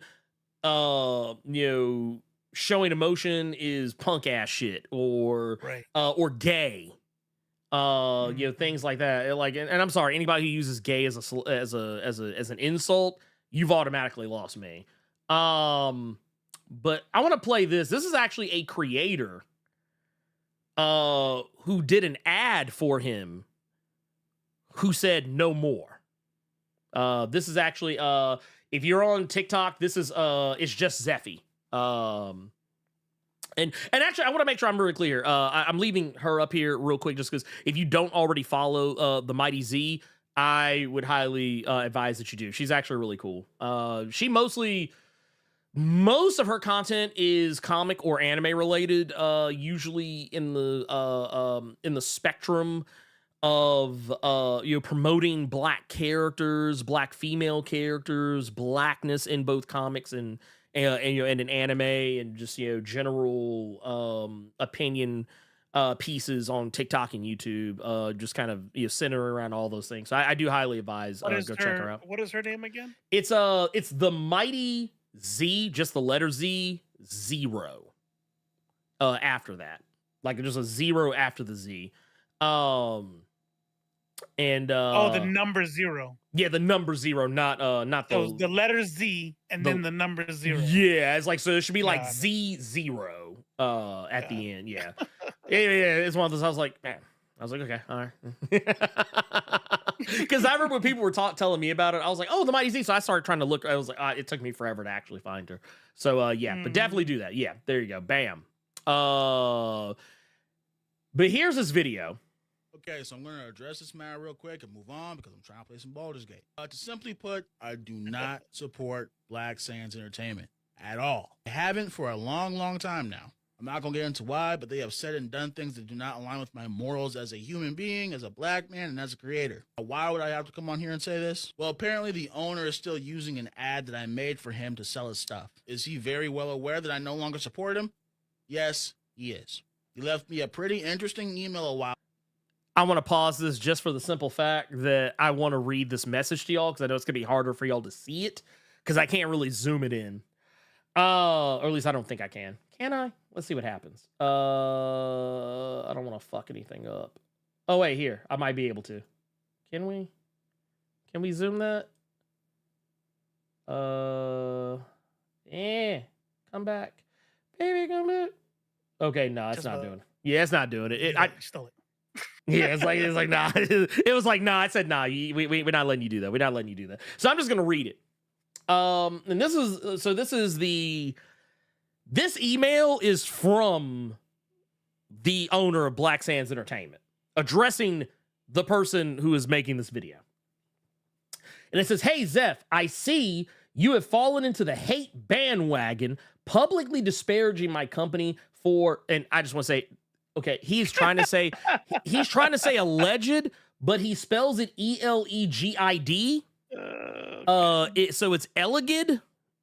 So I'm gonna say that. So we're gonna say, yeah. I mean, I misspell words all the time, but come on, man. Like the spell check has been around since the 90s. Right, dude. You look, you see that little red squiggle? You check that. Yeah. But no, he says publicly disparaging my company for alleged anti-LGBT stances. I want to be clear, it's not my job to represent anyone else's community. I have said on numerous occasions that they can and should write their own stories. I am literally constantly supporting Primrose, the writer of Lost Children of Andromeda, and he is openly gay. Very disappointed you chose to act so childishly or so childish publicly without saying anything to me. I will definitely be removing your ads from social media. I don't want to ruin your quotey fingers reputation. Which is funny because apparently he did not. I actually kind of dug in this a little bit. Apparently he was still showing the ads even after this that Zeffy had done. So but yeah, anyway, let's keep going. Back letting me know he wasn't going to use the ad anymore. Safe to say I was shocked when a mutual of mine told me he saw that same ad the other day. So I sent him an email and a DM asking to take those videos. So here, I just want to say, so I want to get this email to you. So he says, so this is how Zeph responded. Said, good afternoon. I've been told by numerous mutuals of mine that you are still using the ad I made for you. You said it yourself in the last email that you will stop using my ad. I expect you to do just that. You do not have the right to be using my image to sell your product when it's clear I do not support you or your business anymore. You also don't have the right to use my image indefinitely. Again, I am asking you to stop using my image, and I will only be asking this once. Hopefully, this doesn't have to go any further than this email. I hope that you'll do the right thing, and the signs off. I'm gonna keep playing because this is just funny to me. Goes down.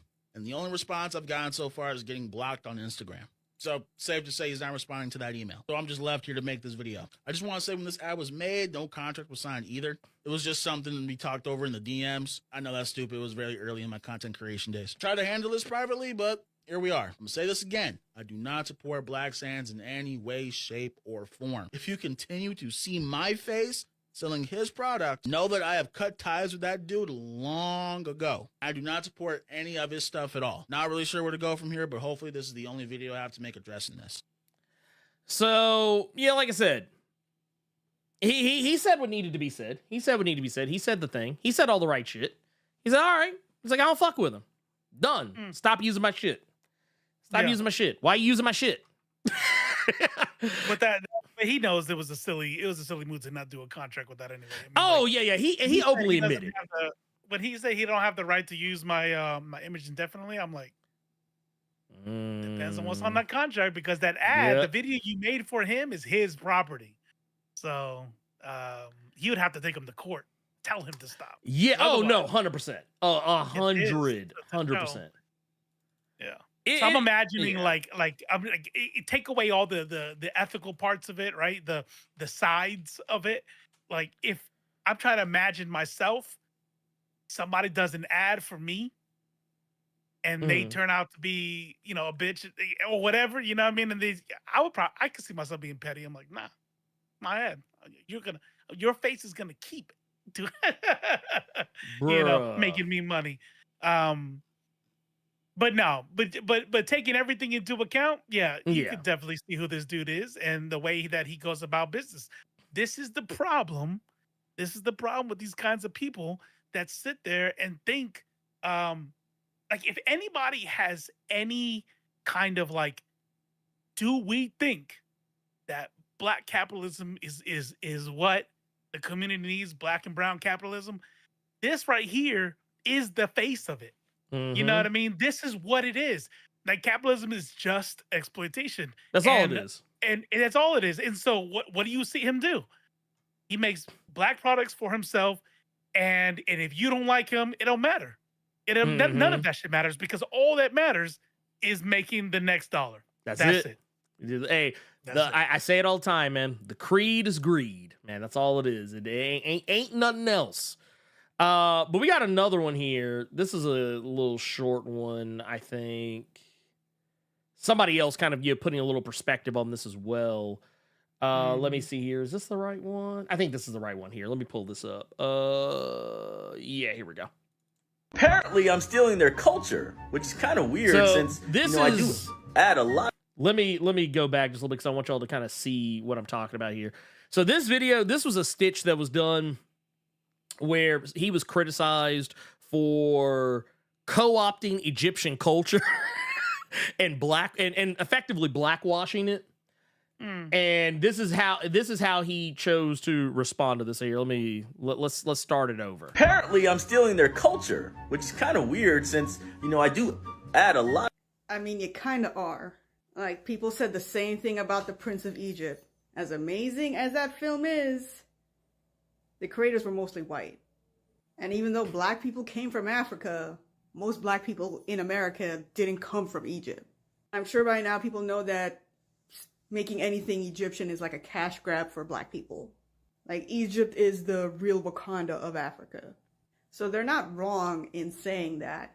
But what you can do to, like, fix, not necessarily fix it, but, make it better is maybe reach out to, like, Egyptian or Middle Eastern storytellers to collaborate or maybe pitch in for your story. I mean, if the series is still going, you still have time to do that. Just like how Dragon Ball Z kept going and it had the time to properly draw black people finally. Also, for anyone that also wants to do stories about Egypt, Africa is a big continent. There are other achievements and other gods in Africa besides in Egypt. Not saying that you can't have an Egyptian character. Heck, I have several Egyptian-like characters. Just the story isn't focused on Egypt. The culture is mostly going to be like Afro-Caribbean, West Africa, which I have ties in, as well as the characters being based on the people I know and some like historical fantasy mixed in. This is why I say write what you know, who you know, where you're from.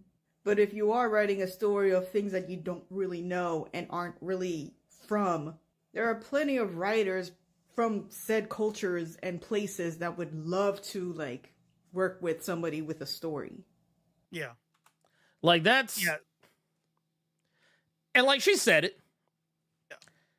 She said it. She said the thing. She said the thing that needed to be said. She said the thing. Like, and I say it too. I say it too because it's why I actually really like some of you have actually heard me talk about this one. Aquagon. Reason why I like Aquagon as a comic is because it is made by two brothers who are actually from Africa. It's the reason why I liked the comic Iyanu, brother from Africa. It's like they know what they know the experience. They know they know what time it is. You know what I mean? Like they That's the understand. problem. Go ahead. Sorry. Oh, no. Please. That's the problem with with people who I hate when people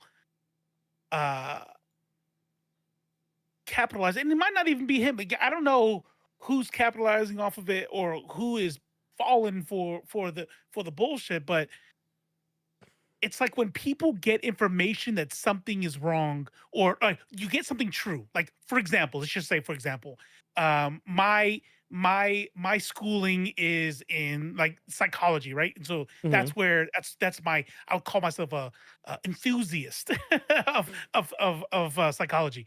And one of the things that is true in psychology and medicine broadly is that it is very Eurocentric, right? So we know that is true. There's a lot of things about therapy that, because of the history of therapy and how we practice it, really is only applies to European cultures, and they're really trying to come around.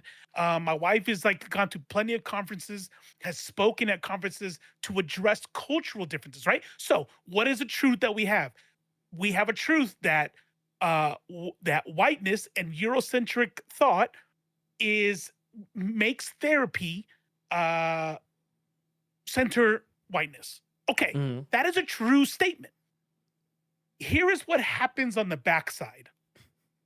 On the backside, we get somebody who writes a whole ass book that gives you therapy from a spiritual perspective. Or they'll label it Afrocentric spiritualism for whatever the case may be.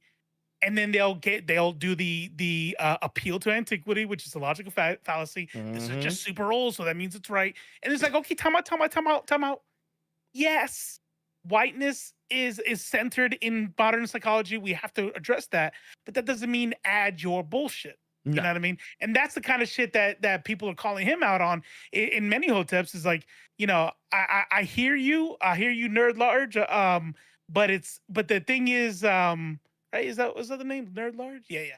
But we do have the Nubian Empire, right? We know they came from Sudan. We know that. But the biggest thing about Egypt, though, the thing about the history of Egypt is that it was super diverse. That's the diversity of Egypt.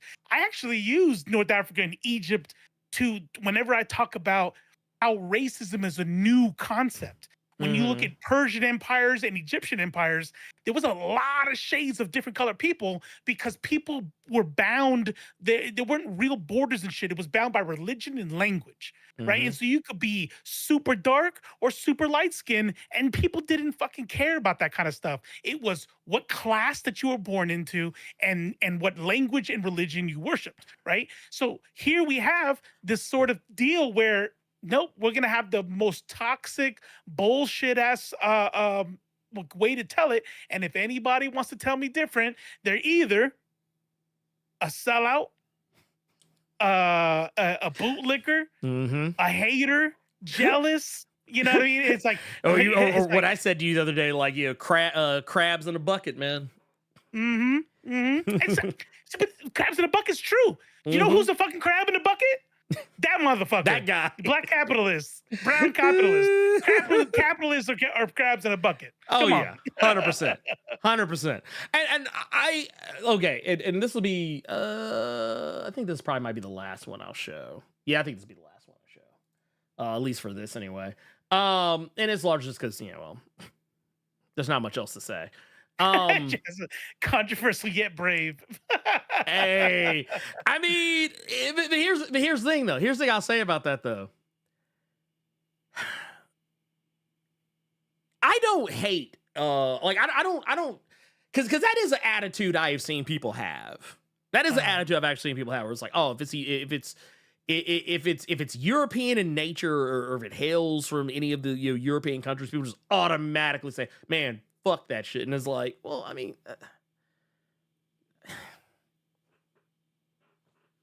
like, what am I supposed to do with that? Like, I mean, I'm not canceling. I mean, colonizers, sure. Sometimes I enjoy a Beatles album every now and again. You know what I mean? The problem with centering European culture it's not because European culture is inherently bad. No. It's that it limits who you are addressing. Oh yeah, no, 100%. That you know what I mean. So that shit that happened, was it this week or last week? Like motherfuckers losing their mind over immigrants. Motherfuckers losing their minds over immigrants in UK. Yep. Yeah.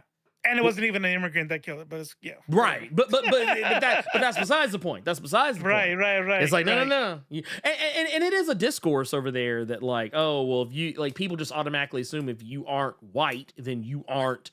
Even if you live in Europe, even if your family has lived in Europe for decades and generations, people will still see you as non-European because.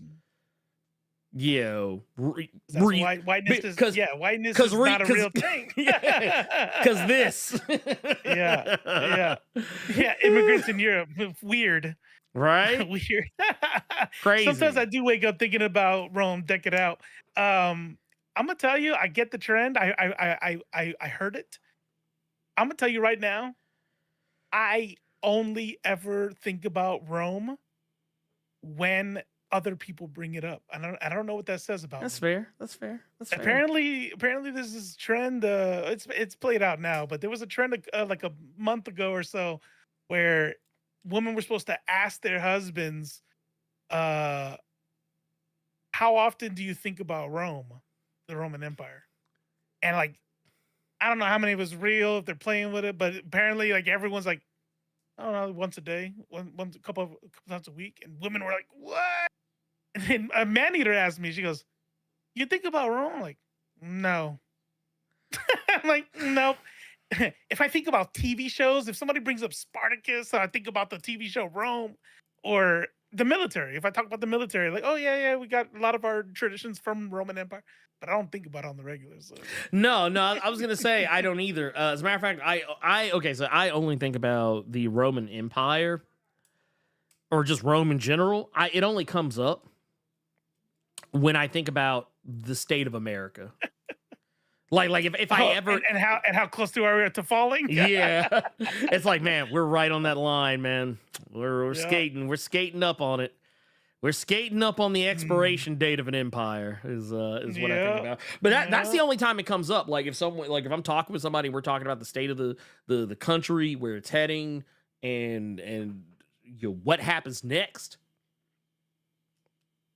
But otherwise, unless I'm watching Spartacus, I don't think shit about Rome. And Rome are the bad, and the Romans are the bad guys. So even more, fuck them. They're not even the main characters. The slavers. Yeah. Right, they're the slavers. So fuck them. But yeah, here's one. Like, this is actually one that I feel like had some interesting. It was an interesting take because like it kind of comes from a similar place as I do with the whole thing. So here, we'll take a look at that one real quick, and then maybe we'll jump into, I don't know what. So the whole Black Sands controversy. Oh, well, yeah, what's up? Hey, real quick reminder. Oh, yes. If anybody wants to jump on, we'll do questions and super chats and all that. And if anybody wants to jump on just to say a thing or ask a question or cuss me out for saying that Egyptians weren't where Black people came from, then you can. I'll get a cussing. I'll get a cussing for that. Jump in the waiting room, and we'll see you there. And then when we're ready, we'll pull you up. Yes. Let's take a look at this one. This guy had an interesting take on this that I think is somewhere closer to the correct take, or if not the entire correct take. So the whole Black Sands controversy is actually really sad, especially since we were rooting for him. But how are you going to be a comic book creator who cannot take criticism? If you're a creator to any degree, people are going to criticize you for the things that you do and the characters that you write. Him weaponizing his followers to antagonize someone who made a video a year ago, it almost makes him look like really soft. I get it, her experiences are hers, and you have your specific Hotep audience that you want to cater to. There's absolutely nothing wrong with that. I just think the problem comes when you start to weaponize your following to antagonize people and to intimidate them. It just shows that you have no professionalism to any degree. Kevin Hart is literally investing in your company. I followed Manuel Godoy for years just to really learn how to create things and how to write in general. I remember being 17, 18, seeing his stuff, and it really inspired me. But even though he's come a long way, it is kind of sad that he would just stoop so low. You could have easily turned the other cheek. How crazy is it that you don't want to write characters that are vulnerable, only to show that you're extremely vulnerable and extremely sensitive? And I mean, like I said, that's the take. Like that's the take. I mean, that's toxic masculinity in a nutshell. Yeah, 100%. It is like when you look at toxic masculinity, and this is the type of shit that I love talking about, because I am a Latin dude who grew up in a conservative family, was in a combat career field in the U.S. military. Like, when it comes to toxic masculinity, I was born into it. You know? Yeah. You merely adapted to it. Yeah, right. but it's like I can look back on my younger self and be like, why was I like this with women? Why did body counts matter? Why did it was all based off of insecurity, emotional unintelligence, right? Or a lack of emotional intelligence. Like, it's like all these things. You know, why like, motherfucker's not gonna disrespect me, not to my face. You're not gonna disrespect me like this in front of my girl. What does that mean? Is your sensitivity? You know what I'm saying? Is your fragility? You know what I mean? And that's why, you know, what's funny is that even the culture knows it. Even the culture knows it, because when you sit there and you look at like badass heroes, whether you look at them in comic books or you look at them in action shows, the badass is like, what's up, motherfucker? Spit in his face. And the badass would just stare at you. Yeah. The badass is like, you know what I mean? What's that scene with the old dude, No Country for Old Men, in the gas station? It's the quiet dude. It's the composed guy. You know what I mean? Is that stoic kind of like, I don't have to puff my chest at you because I don't have anything to prove to you. That's what's happening here with Black Sands. Is that go ahead and say some shit like this to a star. You know what I mean? Yeah. You see this shit a lot in the military. A lot in the military. You get dudes out there who are Navy SEALs and Green Berets and Force Recon, and you know what they do when they go to the club? They say they're admin. They say they're janitors. They drink and they have fun and they, you know what I mean? But dudes who are insecure about what they do in the military, you know, if you're just like in logistics or a mechanic, suddenly you got to go to the thing and say you're a ranger, you're this, you're that, because you're insecure with yourself. You know? And so all the Black Sands dude is doing here is showing his insecurity, because he feels he has to bang his chest because he's insecure with himself. Because he knows he hasn't made it. You know, his brand is not successful. So he has to like, he has to square that circle in his mind. And the only way he knows how to do that is by being toxic. Which is wild to me, like, because I think about a rising tide lifting all ships. I think about how you're trying to build this thing that you want to uplift. You claim you want to uplift Black voices, uplift and create and that was actually one of the things that came up on Shark Tank. Like the whole, he was supposed to be there because he said himself he wanted to create representation in the media, but he only wants to really create that representation for people that follow his rules. Himself. Like, he doesn't want representation for Black people. Like, this is one of those, man, I'm gonna be honest with you. The whole time I've looked at his stuff, I now have a song that I can put to it. Like, after all this time. And I'm gonna be honest with you, man. I don't think he's like us. I don't think he's like us. I don't think he's like. I don't think he's like us. I'm not saying that. I'm not trying to. Definitely not us. That's for sure. No. I don't. I'm not saying that he's. I'm not trying to say that he's like a PDF file or anything like that. But I'm just mean like. I'm just saying like. I don't think that he is. Okay. This is perfect. My granny used to always tell me. She used to always tell me, not all skin folk are kinfolk. That's how I feel about him. I don't think he's actually in this to actually provide actual good, proper representation for black people. I think he's honestly just making this for himself. And the under the auspices of trying to appear to make it for other people. That's it. But I don't think this is for this isn't for us. Not the way a lot of people want to believe it is. And you know what? Here's my thing. If you like Black Sands, I'm not telling you not to, but I'm telling you why I don't. Why I don't fuck with them. And I mean, if you like Black Sands, and yeah, you like this, you know. So I mean, you like what you like. Some toxic overtones and all that kind of shit. You know what I'm saying? You like your misogynoir? You like your misogynoir? Yeah, it's I mean, okay. hey, it's if you okay. hate women, to each their own. Yeah, teach their own. I'm not judging. I don't judge. This is a judgment-free zone. It's a judgment-free zone. But not on this side. This side, maybe. Yeah, maybe. I'm judging you. He's your face. like it's one of those like I'll put it like this. I'll say the thing I always say to people like that. I pray you never have any daughters. That's what I say to him. I pray you never have any daughters because your child's. Shit, I don't want you to have any kids. That's the problem right there. Well, no, because these 100%. motherfuckers are gonna be making dudes like the Black Sands guy. Yeah, Black with his. Don't even have sons. Don't have children. Yeah, don't. None. Yeah, please don't. Please don't. Like, don't do it. Don't fucking do it. Please don't fucking do it. But we've got man. Wow. Oh my God. Dropping it. Dude, dropping it like it's hot. God damn. Hold on, wait a minute. I need to do more. Is that what a rant is worth? I gotta do more of those. Yeah. Fuck, let me shit. Let me talk my shit. You know what really grinds my gears? Need to have like a segment just my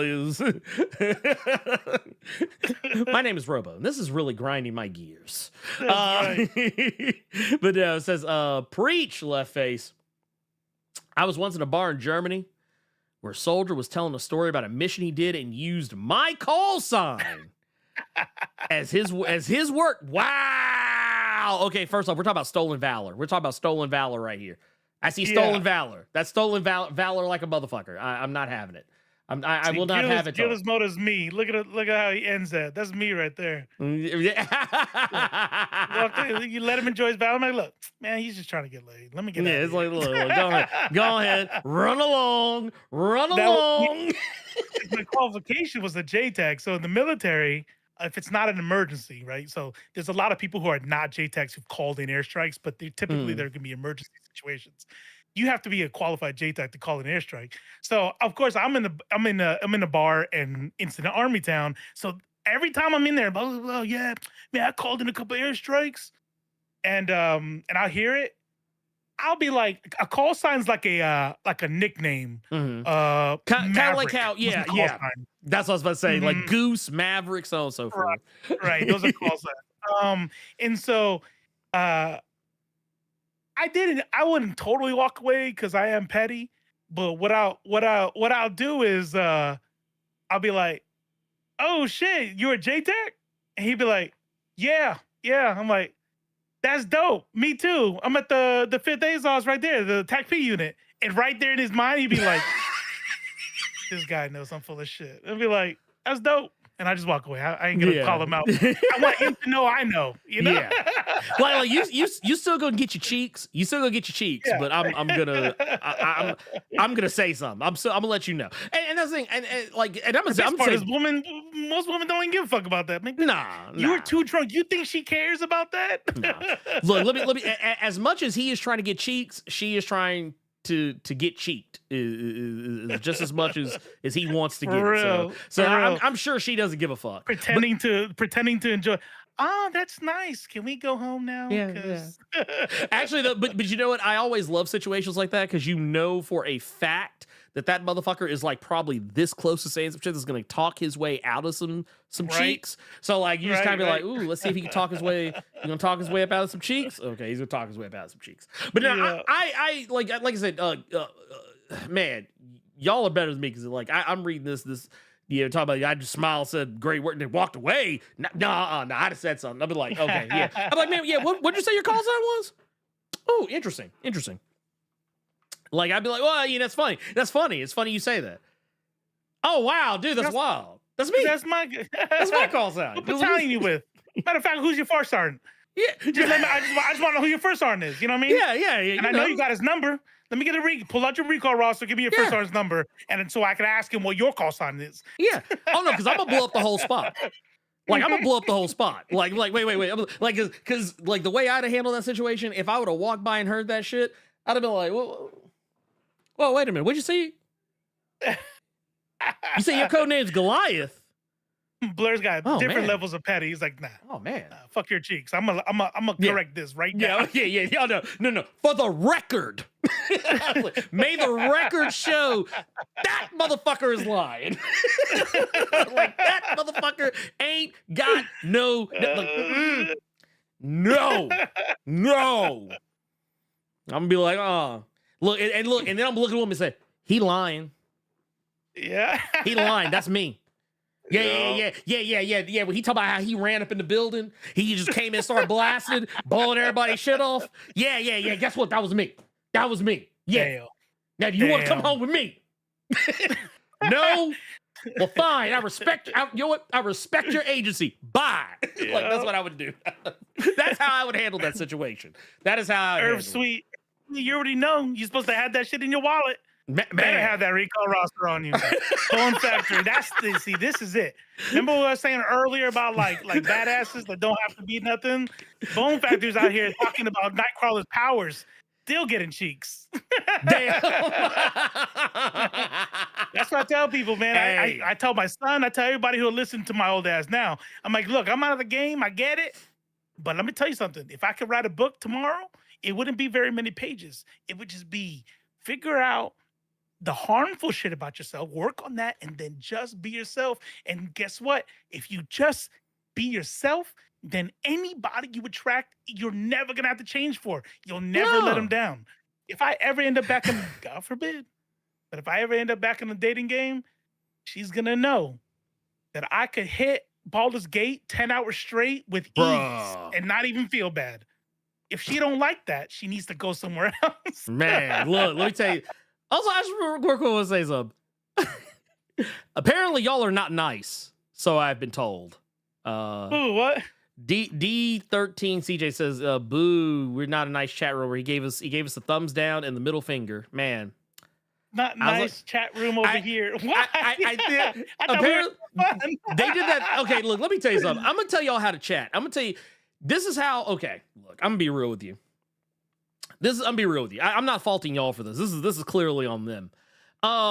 When you come into a chat room for a live stream, especially for something like this, where we're doing like a show, we're talking to y'all, trying to entertain y'all, and y'all are engaging with us. I'm gonna tell you right now, coming in and saying hello, everyone, and expecting everyone to stop what they're doing and talk to you. Yeah, bro, let me tell you something. Is that what it was? Yeah, it was like, look, let me tell you something. I'm gonna tell you what's gonna happen when you do this. Like, you come in, Miss. Can I like that's like you're waiting for someone to say and just mingle, be in here. Yeah, just get in, just start talking. That's how you do this. Don't be awkward. Don't be awkward. Plus, look, Ernie's too humble. If you come on my stream and say hello, I'm gonna say hello back. I might pause the video. Yeah. and address you. But there's probably only like 7 other motherfuckers in there, okay? So you in a room with 150 odd motherfuckers, okay? We might have missed you.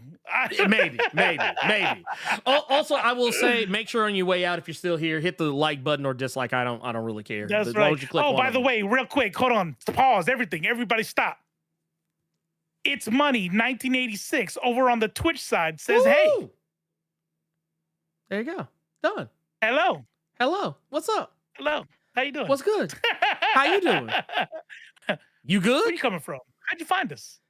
You all right? I'm just checking. It's money. It's money. 1986 didn't deserve all that.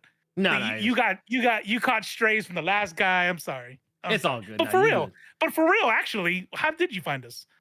I'm wondering if anybody from Threads came from that. Maybe that's possible. That's actually possible. Yeah, it's actually quite possible. Yeah. But all that is to say that, I mean, for me personally, I don't whenever I go into a chat room, I don't even announce myself. I just jump in the conversation. Fuck that shit. Yeah, I'm saying. I'm like, man, what's up? What's good? What y'all doing? What y'all talking? Y'all talking about Baldur's Gate?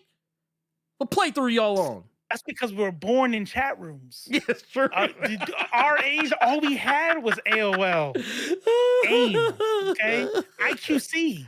We know how chat rooms go. Yes. Oh my God, man. But no, like, here, wait, was it? Let's see here. Wait. Oh, here we go. Here's. I just saw this. We got a $5 super chat here. Daryl says, I dislike Doctor Strange because they took out occultism. It's generic energy stuff. I mean, look, I called it firecracker kung fu, but that's just me. Ooh, that's actually a good point, actually. Mm-hmm. Yeah, I mean, that is a good point. And honestly, I think it's a valid criticism. I think it's a valid criticism. It's Disney being safe is what they're doing. Mm-hmm. Is what they did. And I didn't even realize. I didn't even think about that. Look, let's be real, man. They saw what happened to Harry Potter. Harry Potter had to change its whole fucking first title. They're like, oh, wait, we can't be the Philosopher's Stone. We got to be the Sorcerer's Stone. Like, okay, look. Because I remember that. Oh, that's NSA Jose. What's going on? Oh, shit. NSA? What's good? Wait. Hold on. Wait. What? I'm not used to that name. It's money. But I mean, hey, it's lame. I like the new name. Yeah, I like it. Firecracker Kung Fu. Can I just say real quick about the Doctor Strange? What's it? Multiverse of Madness. I'm gonna say something, and I don't know if I haven't met anybody else who agrees with me yet. Oh, I think I know what it is. Except for my son. Okay. My son was sitting right next to me when this happened, and without saying a word, me and my boy looked at each other at the exact same time and was like, what the fuck is going on? What is going on? And I hated it. Oh, God. That fucking music notes fight that he had was the dumbest fucking shit I ever thought, and I will never back down from that position. Does anybody else agree? Or am I? Everybody else loves it. It's cool. See, I get it. I'm like,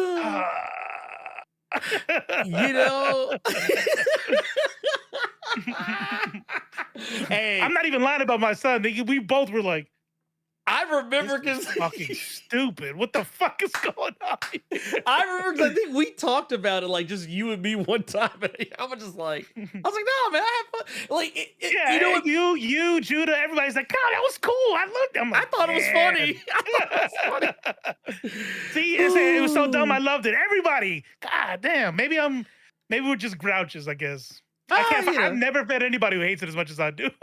Well, you know what? I tell you what, I get. But the thing is, it wasn't so much that I didn't. I think, especially since I've seen it, again since, I understand why you don't like it. I actually understood. Like, I was like, I actually kind of got it. Like, because it is silly. It is silly. I'll openly admit that. I think it was just one of those things. I was just like, it was so absurd that I was just like, okay. Yeah. Fuck it, I'll go with it. Yeah, I tell you what it really was. It's not even shit. It's not even. Well, no, it was a high note. It was a high note. Being attacked with a C minor. So that's the thing. Is that's it right there. Now listen. If it had been the vibrations, right? Yeah, and he went, and he took the vibrations and threw them back. It was the fact that they were literal, harmful, printed music notes flying through the air. I was like, oh, I'm about to walk out. Wait. Herbert Scott said he said Daryl wanted to sacrifice a goat and pour libation. I feel his frustration. Yeah, I'm saying. I would have liked them to dab. I didn't necessarily need it for the whole movie, but if they would have done something where there had to be at least 2 or 3, maybe 4 spells that he cast, even if it wasn't anything major, where he actually had to do some legit like ritual casting, I'd have been like, okay. I guess because of the nature of the fact that it's a comic book movie, I kind of overlooked it. I do wish there was a bit more, even if it was something like visible, I wish there would have been more acknowledgement of occultism.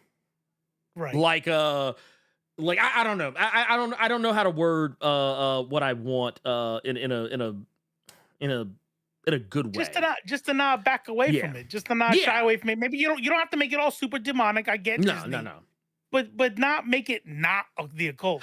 You know what I mean? So, you know what would have fixed it? Actually, I can tell you what would have fixed it. I think I know the perfect thing that would have fixed every issue anyone might have with the Chronicles of the Chronicles of Firecracker Kung Fu Doctor Strange.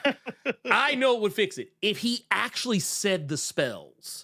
Like if when he's casting his spells, instead of just doing the Firecracker Kung Fu and being very quiet about it, if he did by the winds of Watum, or by the hoary host of Hogoth. Like if he would have actually said the spells, I think a lot of people, like anyone who had an issue with the fact that there was a very strong lack of occultism and something that is effectively very occult, I think a lot of people would have looked the other way if they would have gotten at least that. Like if he would have said by the crimson bands of Sidorak, or if he'd have been like by the flames of the Faltine, I'd have been like, I'm in. That's right. No, I'm 100%. in. No, that's it. You're right. And also Jon Stewart, yes. Mm-hmm. I would have liked it better if it was a fart fight. At least it would have been funny. Okay. wait. By the farts of Wong. You'd be out there, and then just throw that. I'm like, right? I'd be still probably kind of mad, but I'd be like, oh my God. By the sharts of the Vishanti. Like I would have been like, all right, there you go. All right, we bet. I'm thinking we're back. Yeah, we're in. We made it. We pulled up. We didn't crash. Yeah, right. God damn it. But no, and Bone Factory said, too. Like, if there was something like, how Storm, she's like, I, Storm, mistress of the elements, command you.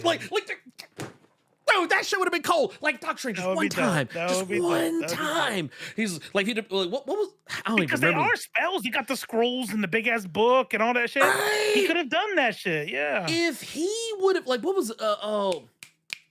Caecilius. If he would have been like, or no, not Caecilius. Nobody cares about Caecilius. He'd come down. He'd say like that part where he was like, Dormammu, I have come to bargain. Like he'd have take that shit out. Take that shit out. You'd be like, Dormammu. By the flames of the Faltine, by the power of the Vishanti invested in me, I have come to bargain. Dude, that shit would have been lit. It would have been lit. It would have been lit. Every time you say Ashanti, I can only think of the singers. Dude, can I tell you something really funny that happened to me yesterday? I discovered that Deborah Cox is still a thing. I don't know if anyone knows who that is. She was a Canadian R&B dance pop singer. Probably her most famous... Yes. Nobody's supposed to.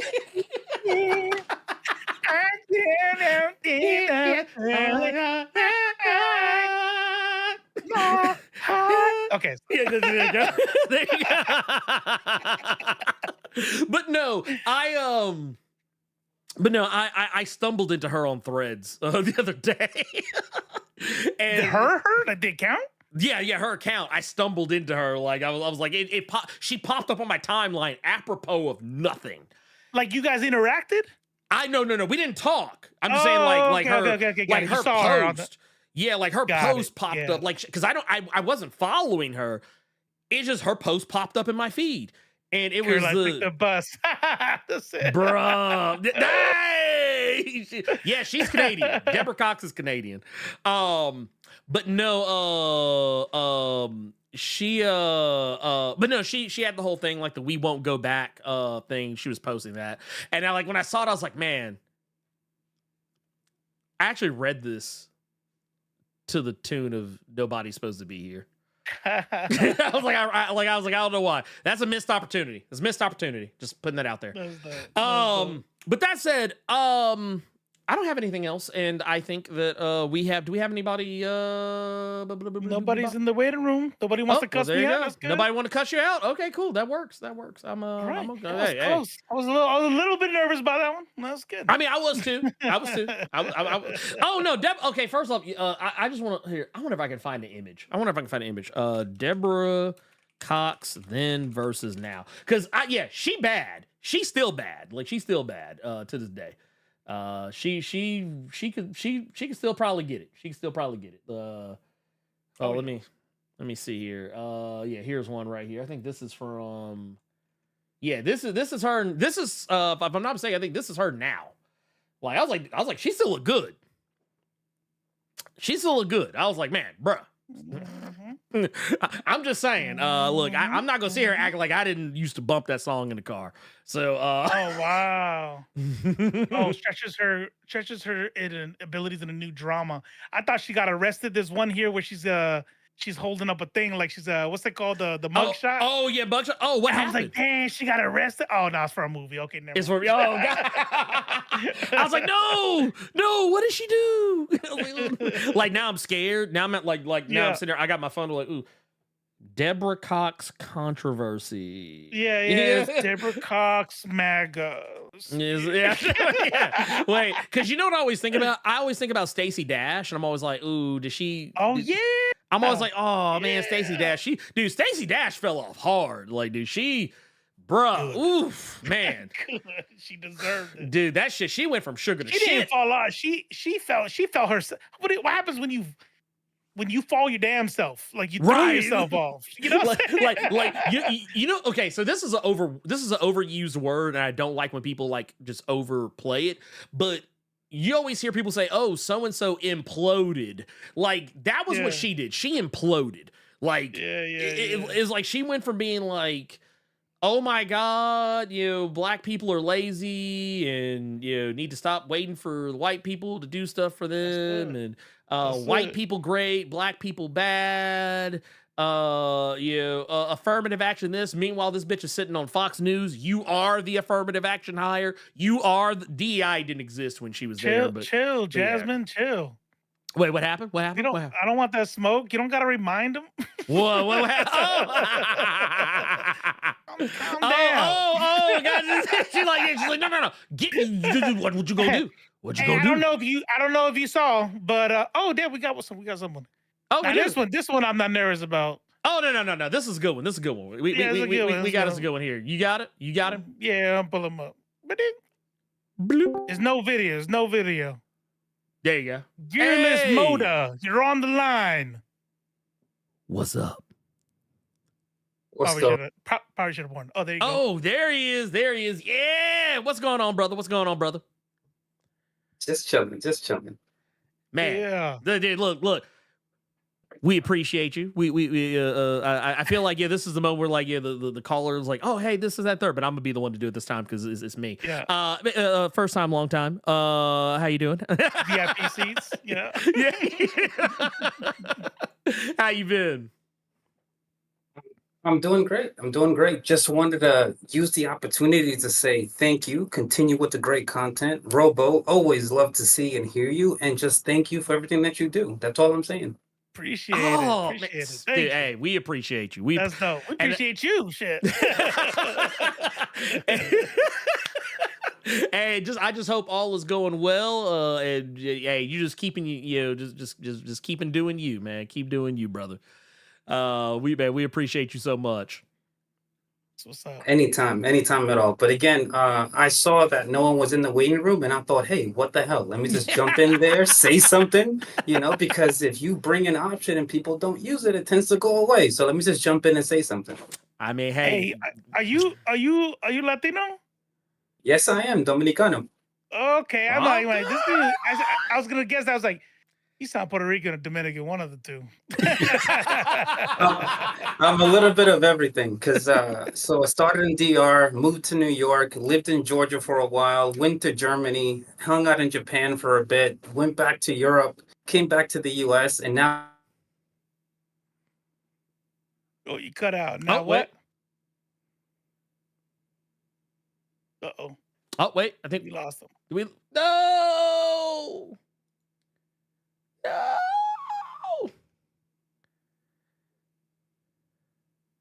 No! Okay, I'm gonna drag him down. If you want to jump back on, just DM me. Yeah. But We'll bring you back up. We'll bring you back up. Yeah, we can't hear we. Screw face. There we go. Screw face Capone, you coming on up? Here we go. Say I got what's him. up or give us yo. Booyah! What's up? Hey yo. Screwface Capone, you are on. What you got for us? Hey, what's up? Can you guys hear me? Hey, what's up? Can you guys hear me? Oh, wait. You guys hear me? Yeah, we can hear you. Yeah, we can hear you now. We can hear you. Oh yeah, I'm not gonna lie. Yeah, I mean, nervous for a second. I was like, is he cussing? Is he cussing me out right now? Don't worry, I'm not here to cuss you out. Don't worry, I'm not here to cuss you guys out. You're doing a great job so far. I love your life. Thank you. But I do have a pretty dumb question for you guys. Oh, hit us. Oh, Jamal turns into like a new dictatorship, right? So somebody puts a gun to your back of your head, and you have to choose between one comic class for the rest of your life. Do you go with Ripperverse or do you go with Blackson? Oh man, you gotta interpret. What do you say? No. So, if you could only pick, if you could only read one of the two universes, would it be Ripperverse or Black Sands? You can't read shit else. You can't read shit else. It's just it's either Ripperverse, Black Sands, or bust. Wow, Screwface Capone, you're banned for that one.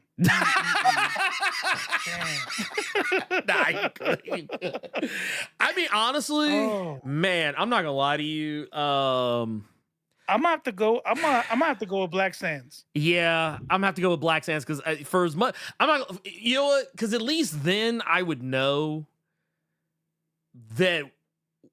Well, I'm no fan of misogynoir. I'm also even less a fan of Rippa as a whole. Also, man, I don't even like looking at Rippa's comics.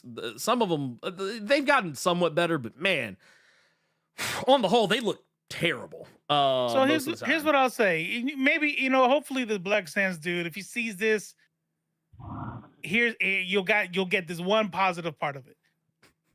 It looks beautiful. Black Sands looks way fucking better than fucking Ripper shit. But not only that, I'm a little bit more self-serving. You got content. He's got comic books. He's got an anime I can watch, and he has a video game. He has a little like side scroller kind of deal on his deal. So I'm going Black Sands. Yeah. For as much shit as I've talked, yeah. I'm going Dr. Umar. I'm gonna go Dr. Umar. Dr. Umar, the Black Sands of Dr. Umar. That's where I'm going. That's what's up. All right, thanks a lot. Thank you so much, man. Just so I make sure I answer since I asked. Well, trust me, we were not expecting. I'm glad you could understand him. My deaf ass. I can't. I'm 100% disabled, and some of it's for my hearing. All right. You all good. You all good, man. All right. Hey, take care, Screwface. All right. And we got bring him on up. Yasuke. All right. We got him. The real Afro Samurai.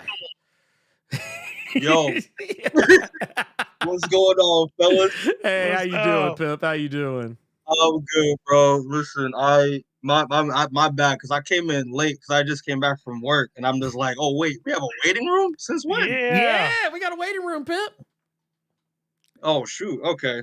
But yeah, I pulled a motor and I was like, oh, I'm gonna just stay here real quick because like no one's in it. So That's what's up. Hey, Yeah, but gotta now use you it. gotta think of a question. You gotta think of a question. You're not Moda. oh shoot, Oh wait, I'm not Moda. It's No. like, oh damn, wait a minute. crap. I'm playing. I We appreciate fucking you, with bro. you. Oh no. Well, first off, how y'all doing it? How Ernie, Robo, y'all doing good? Y'all Yeah, chilling? we're straight. Man, doing straight, great, yeah. man, doing great. Yeah. You're off work, so I know Beautiful. you're doing good. Yeah, you gotta be doing Yeah, good. bro. Oh man, it was rough today. So I'm just out here about to make some dinner in a second after talking with y'all and watch a Tubi movie. So it's gonna be a good night, I think. All So, right. That's what's up. All right. What's it called? But I do have a question. Now I go got ahead. since I'm forced to have a question. Go ahead. Go off, I'm just King. wondering real quick, bro. So you do think, because obviously y'all watched Deadpool and Wolverine, right? Clearly. Mhm. Yeah. Did y'all think that we were robbed not having a Gambit movie with Channing Tatum? Because I actually thought he was quite fun in that movie. Know what I mean? Yeah. What do you think? Yeah, I'm inclined to say. I mean, I still think the costume looked silly, but I think that was on purpose. I mean, but super comic book accurate. So, yeah. Oh, yeah. No, Very comic accurate. it was very comic accurate. But like, I actually like Channing Tatum. I liked him. Like the more I've gone back, because I've gone back and looked again, and I was like, you know what? I was like, yeah, this is Gambit. I was like, this is Gambit for me. Yeah. I was like, I like this guy. Yeah. I like, you know what? Man, Kevin Feige, you need to call this man. You need to call him. Somebody get him said on it there. earlier. How many people don't know what a Cajun accent is? Because everybody was talking about how they couldn't understand him, and that's not what a Cajun accent is. And everybody from Louisiana were all like, "That's exactly what it sounds like." He did that.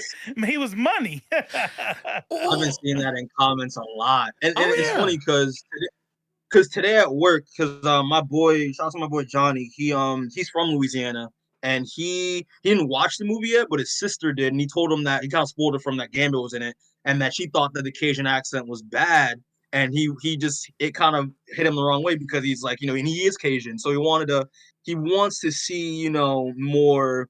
Because he seems like that accent's been a butt of a joke for a long time. Like he mentioned, like the Water Boy with Adam Sandler and all that stuff. So he was like, like I'm not out here trying to see another actor just like butcher an Cajun accent. But I feel like in the context of this movie, like it was meant to be a little bit more hammy. You know what I mean? Just because it's a Deadpool. Oh yeah. 100%. So I was trying to let him know, like real quick, like listen, like I understand your point. I mean, I know you want it to be as accurate as possible because that's where you come from. But like I feel like in the context, I think it kind of worked. You know what I mean? So yeah, that's what I got.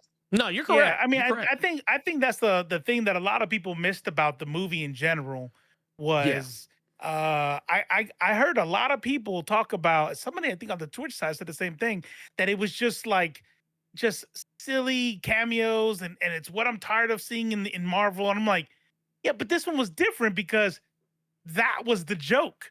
Like, you know what I mean? To have Blade come out there, like to have Channing Tatum come out like that. You got Henry Electra. Cavill as a Wolverine. The Calverine. Calverine. Like they were literally making fun of themselves. So I loved it. I loved it. So yeah, good question. Yeah, for sure. But yeah, but I don't know if I got anything else. I mean, y'all talk about Black Sands. I'm just like, wow, I haven't heard people talk about Black Sands in a minute. They fell not off. even Kevin Hart talking. Oh yeah, no, dude, Kevin Hart, he's like, nah, he's moved on. He's moved on. Yeah. I watched that Shark Tank episode. I was like, I'll invest in you. I was like, why? They've been kind of sus for a while. But okay, Kevin Hart. I'll let you put your money where your mouth is, know what I mean? Yeah. Well, look, this is a grand opening, grand closing. Okay. Grand opening, grand closing. All right, brother. But, yeah, I will listen. It's great talking to you, Ernie. I always forget I can literally hit you up anytime because we are also friends. And so that Robo, I will say like, we should also be friends. That should be a thing. Yeah, that's what's up. Yeah, we're friends right now. Starting now. Yeah, we'll do it right now for sure. I'll probably y'all have a good rest of your night. I'll probably hit y'all up later. All right, man. Hey, take care, bro. All right, later. Who else do we got? I know we got next two one is, others. Levester, and then Jazz. and then a touch of Jazz. All right, let's go. Let's go. Boom. Yo. Okay, y'all hear me? Yeah, we got you, man. We hear you. Oh, well, what up? Good night, Ernie. Well, what's up, Robo? Hey. What's up? What's going on with you? I watched TV, so I guess it was delayed, so it just shocked me for a second. You all right, man? What's up with you tonight? Man, ain't nothing like to sit here chilling, listening to y'all. Nothing really going on. Like they said, nobody was on the chat. So I figured, why not? I'm catching a live show for once. Yeah, that's cool. That's cool. Hey, that's how you do it. How was your week? How's your week going? Work. So it sucks. Yeah. I wish I could say I feel you, but I don't. He's like, I'm retired. This is what I do now. I mean, I feel it just like from muscle memory. For pure muscle memory, I'm like, I'm acting like it wasn't just last year. I was like, I don't know. I forgot. I mean, he's like, that ain't me though. That ain't me. I'll do that. He's like, You know what? I do got something. Have y'all checked out the latest Doctor Strange that came out the other day yet? Oh, talk about the Jed McKay stuff. I haven't gotten. I don't think I've read that one yet. He's still dead, isn't he? He's still in the astral projection. Doctor Strange. He's not dead. Yeah, he's not dead. They didn't really explain that. He was just there. He was disembodied or whatever. If y'all didn't read it yet. Yeah. Oh, I mean, I don't care. I mean, it ain't gonna mess me up. Just hopefully, like somebody came around and just like was knocked on his door, be like, "Strange, you idiot! What you thought dude was gonna do?" But that didn't happen. See, now that's okay. So you know what? It's official. That was a mistake. That was a mistake. I don't appreciate that. So someone needed to knock on his door and clown him. Somebody needed to. I need a lecturer to come by and say but it wasn't something. for that reason. I guess when you read it, you'll see. But I know I found it funny. It's funny to it's wild because when you think about the grander Marvel Comics universe, all the people that Doctor Strange has been connected to over the years, somebody needs to come and bust him upside his head. I'm sorry, somebody needs to be like, "Hey, fuck was you thinking? Fuck was you thinking? I You will knew this say was gonna one happen." thing though, his lady, she had his back. I was able to appreciate that. So, wow, he got to ride or die. What? Wait. But you know what? Clear. I'm not gonna lie. You say what you will. You say what you will about Doctor Strange, but Doctor Strange and Clear are goals. Like that's actual super couple goals right there. Because like they be looking out for each other. I'd be like, because when Doctor Strange died, like Clea wasn't like, oh, I'm gonna have a funeral and I'm gonna have to be a widow for a while. I'm gonna have to move on. She's like, no, I'm getting my husband back. She's like, I'm gonna get my husband back. I gotta get him back. Oh, you're saying it's not Scott and Jean? It's not Scott No, and Jean? no, God no. Look, let me tell you. Look, I love Cyclops. I liked Cyclops before it was cool to like Cyclops. But let me tell you something. Yeah, great leader of the X-Men, great battlefield strategist, great wizard when it comes to using his powers in unique ways, great motivator, terrible husband. And father. As a matter of fact, the only time Cyclops is actually a good husband is when he's with Emma Frost. That's the only time. And that's only because Emma Frost just don't give a fuck. That's only just because, because Emma Frost is just as shady. Yeah, she's just as shady. Yeah. She's just as shady. That's the only reason why that relationship works. That's the only reason why. Otherwise, check it out, said that Scott and Jean loves the same as that Jada and Will love.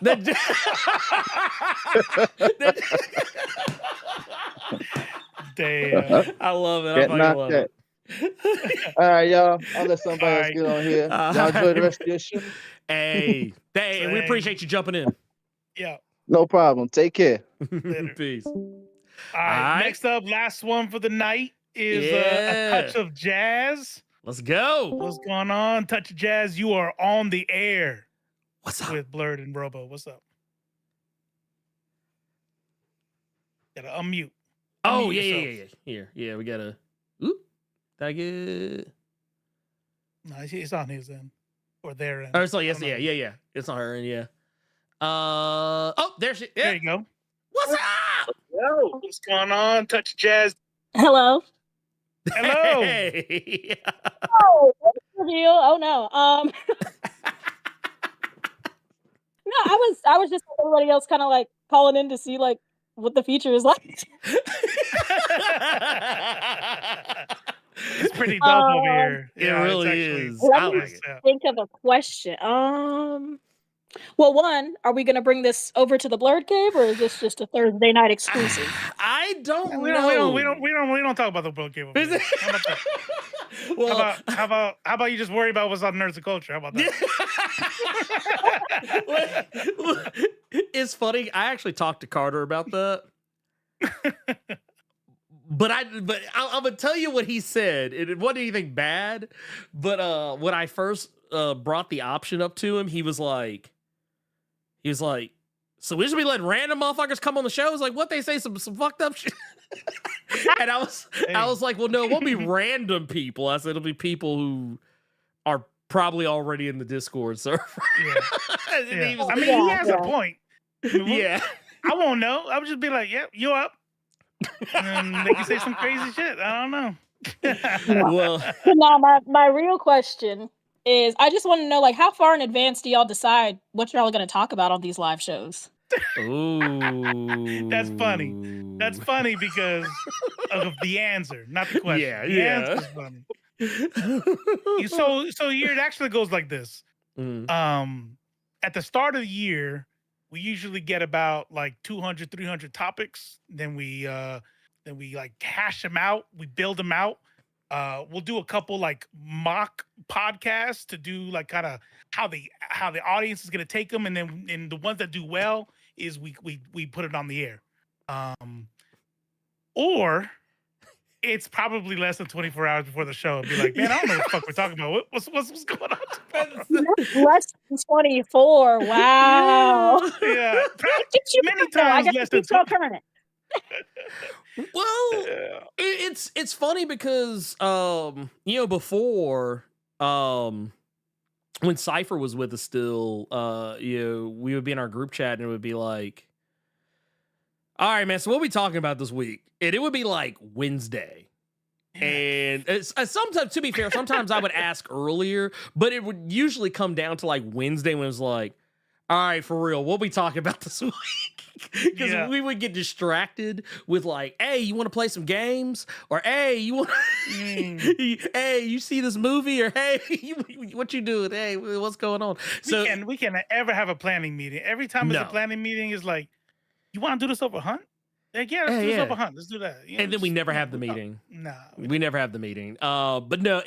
Next week was kind of ahead of time, though. So, like, next week, we're talking about Kaepernick and AI. Yeah. This week, we knew probably, like, by Monday. But I think it gets harder when it's a slow news week, right? It's like, if you don't have anything, because I was half lying about the topics, because when we first kicked off Nerds of Culture, we did do that. And we had about 20 some odd topics that we could pull from, but we've gone through them all, and we actually haven't done a new one. So now we're just kind of like, all right, we probably should. We probably should do that again.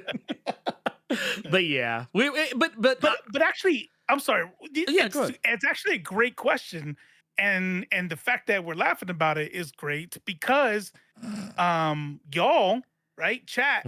If you see something, if you think of something, because you know how the vibe is for Nerds of Culture, right? It's a little bit different than Blerd Cave. Like, if you see something Nerds of Culture wise, because I don't give a shit about the Blerd Cave, then you could just give a suggestion. I'm playing. I love it. I just Blerd's like, chill. I make money off both. Calm He's like, calm down.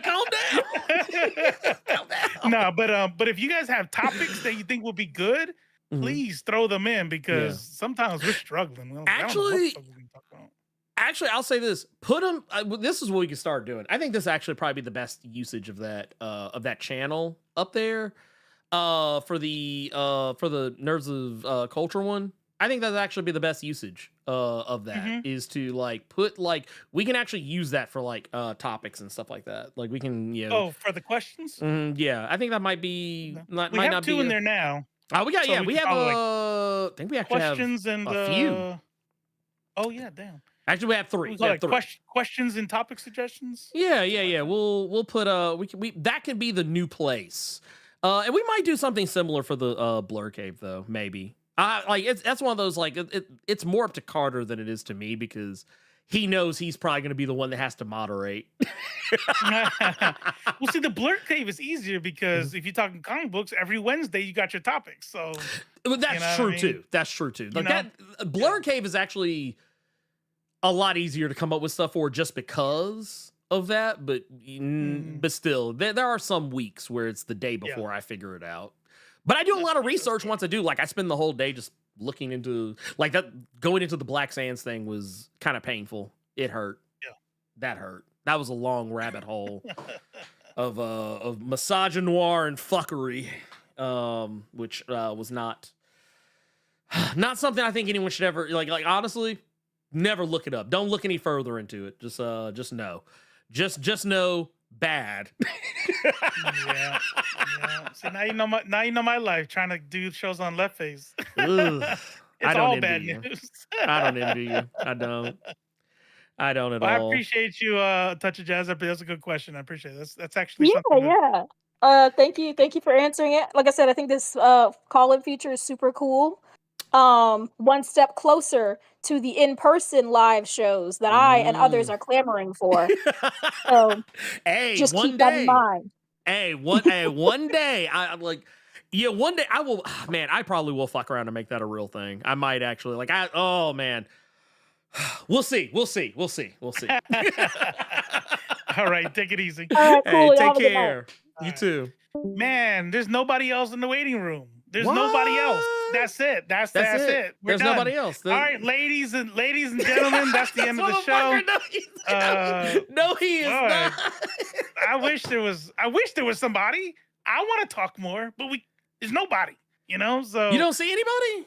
Nah, the lies he tells. The lies he tells. Nerd large and in charge. You are online with Robo and Blerd. What's up?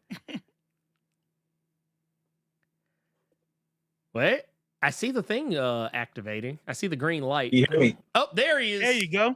There he is. Can you hear me? Yes, we can. Yes, we can. Nerds of Culture, it's an honor. That's what's up. Yeah. Thank you. Thank you for coming up. Blerd Without Fear, aka Blerd Papa, aka Earn on Game. What's going down? Left face is the best face, aka Military Poppy. There you go. I like it. I like that. Now, I agree with you guys on almost everything. The Black Sands guy, he smells a grift. So I agree on that as well. But the one thing I got pushed back on. There you go. You activated my Hotep census, man. Wait a minute. Activated his Hotep trap card. Let's go. Yeah. It tingled a little bit. No. I'm not trying to convert you guys. Believe what you want to believe. Right? But saying, Egypt was an Arab country or it was a Middle Eastern country is like saying, because it is now, obviously, it's like saying, Puerto Rico, was a Latin country always. And obviously go back 1,000 years ago, it was a Taino country, right? Right. So, I would encourage you all, you don't have to listen to me, you don't have to, listen to me rant, but do some research, And I mentioned this. Look up a picture of one of the most famous pharaohs of all time is Amenhotep III, right? He's the father of Akhenaten and the grandfather of Tutankhamun. The man looks like Michael Jackson before the Village. All right, that's all I want to say. He had the bell pepper nose. Yes, everything. Look it up. As you said, I looked it up. Okay. So let's look it up, and so I'm not saying like Left Face. You said that it was a diverse country. It was. There was different kinds of people there. There was Canaanite dynasties. There was discourse, Persian, Greek, whatever. But like, That's right. I'm just saying, just because African Americans are descended from the ancient Egyptians doesn't mean they weren't black. That's all I'm gonna say. So. I do want to. First of all, I appreciate that. Yes. I do want to make a correction. When I say Arab, the Arabs were not. That was before the invasions, right? So you're right, and that's a good comparison with regard to Europe and Puerto Rico and the Caribbean in at large. Yes. But when we're looking at, when you say that the ancient Egyptians were black, right? Would you say they were all black, or because as I understand it, the Nubian Empire was definitely black. They came out of Sudan, but not all the pharaohs were black, and it was more diverse than just saying. Not to say that there were no black Egyptians, but to say that the ancient Egyptians were black is an overgeneralization. You would not agree with that statement? Yes and no. I mean, there are different dynasties that were for sure not black.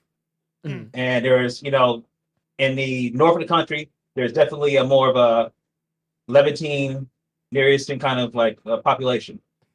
But as you go south towards Nubia and Sudan, you get more of a what we consider a black population. And the founders of the civilization came out of actually the south near Nubia.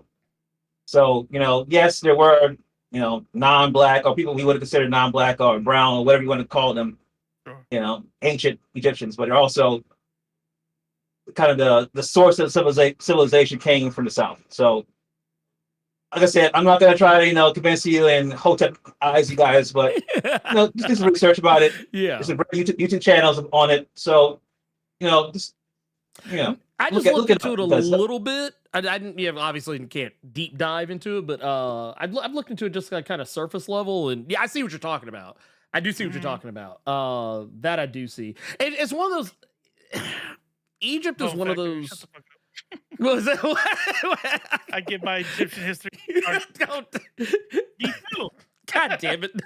It's made even more weird just in the sense that I was literally watching Stargate last night. No, when I think about Egypt, Egypt has always been such a strange history to look back upon, just because there have been so so much changing of hands of control of that region. But yeah, I don't. It's not to say I don't think that like black people weren't in Egypt. I just don't think that the majority of the I don't think the majority of the African population that got moved over this way. I don't. That's kind of the part where I'm kind of like iffy. But like I don't deny. I won't deny that Egypt didn't have any black presence whatsoever. I think it was definitely a black presence, probably more than not. But no, I definitely. For what it's worth, what is worth, just in case it's unclear. For what is worth, the cradle of life, the birth of human beings, right? Because I believe in evolution. But the first human beings were 100% black. Just in case there's any confusion about that. It took thousands of years for black people to turn white. That is definitely for certain. More than that, but yeah, it took tens of thousands of years for black folks to lose their melanin. Just get to me.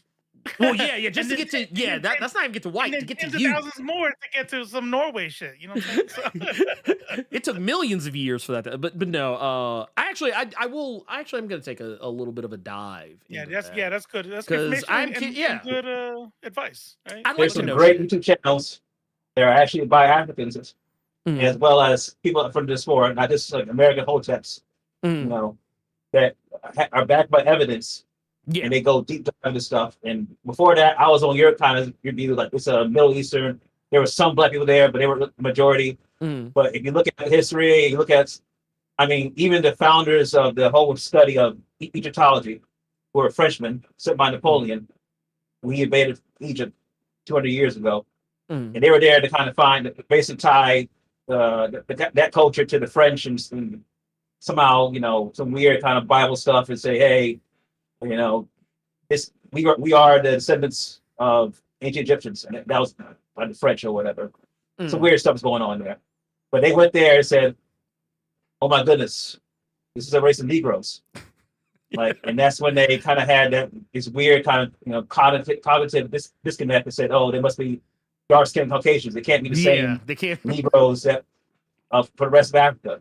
So, I mean, like I said, deep dive on it, you'll be surprised. I mean, I'm not gonna that guy, the Sands guy. Yeah, he's Crips. I'm not gonna fight for him, but he has a point on some things. So I'll leave it there. No, I'll take a look into it, man. I appreciate you. Thank you. Hey, love your channel, man. Hey, thank you so much. Appreciate that. Sprite and so I'm gonna make the command decision here. Stinga the 9 ball, and Sprite Lee. We are out of time. So come back. We've been out here like 3 hours. So. Look, wait a minute. Do we have I almost want to have like the little jingle they play when they close the IMs and the calls on majority report here. I'll just do this. We're just gonna do a little. Yeah, there you go. That's it. It's a wrap, son. We appreciate you. We'll be live on Thursday. Come in next week. We'll make sure we get you in. I'll write you down. What is it? What is that? Sprightly and Sprightly and Sting of the 9 ball. So if you jump in there, we'll make sure to get you to the top of the list. Yeah, here I got one for you. Here, we'll do it like this. There you go. It shut down. It shut down. We shut it down. There you go. The windows are shut down. That's the is that Don't Apollo me? No, there will be no clown. There will be no clown. There will be no clown. Just the music. Yeah, just the. Actually, I need to find that. There you go. That's the one. That's the one. And I guess you know what? Do we want to? Ooh. Oh, yeah. The questions. We can knock out the questions. Yeah. Okay. I'm gonna tell you what, man. Or what? Ooh, this is man. You know what? Yeah. Let's do this one real quick. All right. So we got first one here, Q Doma. With the question says, hello, nerds of culture. Thanks for taking the time to answer all my questions. It means a lot. Keep up the good work and keep it hot. My question is game related. I've seen a lot of stuff for this month that I want to play, but Wo Long Fallen Dynasty stands out. What are your thoughts on this game? Oh, man. I'm a sucker for hype. I'm ready. Yeah. But I'm gonna tell you what. So this is where I'm gonna be a little sad. This is this is where I'm gonna be a little sad. So that one right there, Wo Long Fallen Dynasty. I want to make sure I'm not misremembering these games because there's Wo Long Fallen. Now that's the game that came out last year. But there's another one called Black Myth Wukong. Oh, shit. That's the one I was thinking of. Yeah, there's Black Myth Wukong that comes out this month. That's the one I was thinking of. I think it comes at the end of the month. And I already know it's going to be a game that's too hard, and I'm not going to finish it, but I'm still buying it. Okay? And I am morally... See, okay, you know how... you know what? This would be such a good topic for like an actual like to dive in on a much deeper level because there's a lot of stuff I can say. But give me the skim top, and then let's talk about it next week. Yeah. So basically, look, I'm gonna pull this up because I definitely you gotta force yourself though. Skim it. Yeah. Oh no. I know you're gonna want to read. I'm gonna want to go deep. I'm gonna want to go all in. I know me. I know how I am. But here is what I will say. Black Myth Wukong, I think it's Tencent Games that is the developer for that one. If this is the game that is in fact being talked about here. Black Myth Wukong has a very sordid past. A very sordid past when it comes to misogyny. And I'm gonna be the developers. The developers, yes. The Got it, developers. I don't know what is it called, like Weibo or something like that. It's like, or Weibos. It's whatever it is. It's their version of Twitter, more, or Reddit or whatever. Oh, Weibo. Yeah. WEBO. Yeah. Yes. The Tencent account, or I don't know if it's a Tencent account, but somebody, like, I think one of the co-founders, this is actually a message he put out.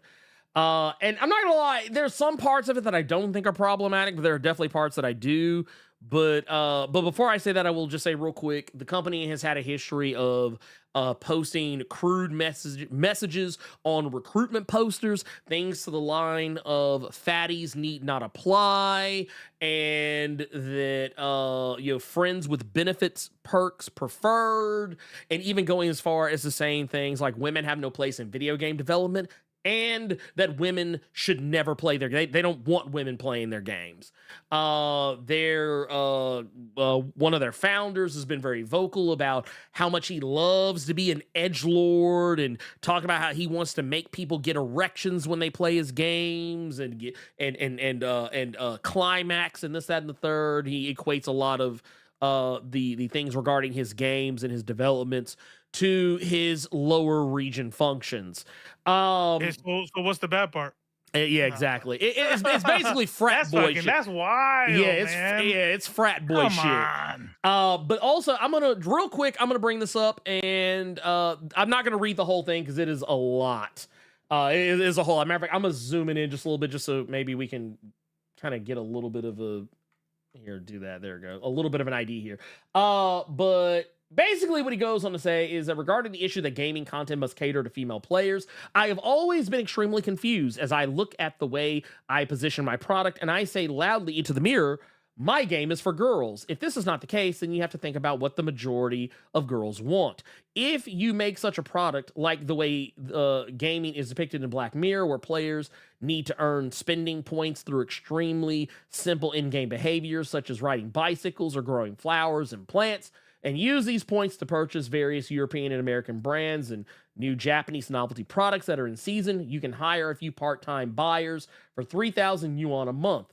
You only need to collect product information, so blah blah blah blah blah. You kind of get where he's going. He's basically talking about he's basically you kind of get where he's the type of game for girls he's talking about. But that said, all right. That said, getting more into the meat of it, because this is kind of mumbo jumbo at this point. I'm gonna go down to the lower section. I mean, the meat is what we can talk about next week if you want. Yeah, well, this part's pretty simple. All right. Fuck sissies, fuck tragic love stories, fuck moonlit peach blossoms and flute playing scholars. You don't need the reverse motivation of female players. You don't need to take care of those worms who just want to date chicks. Some things are just for men. Their depression, their anger, their pain. If I really like soft and effeminate things, I just need to make something different and wear stockings and suspenders to work every day. Work out at a gym at 4 p.m. without fail. Brew chrysanthemum tea every day. Put a humidifier on the table. This is what I call professionalism. Basically, he equates. And this is Chinese? Yeah. Oh, and the G-spots. Yeah.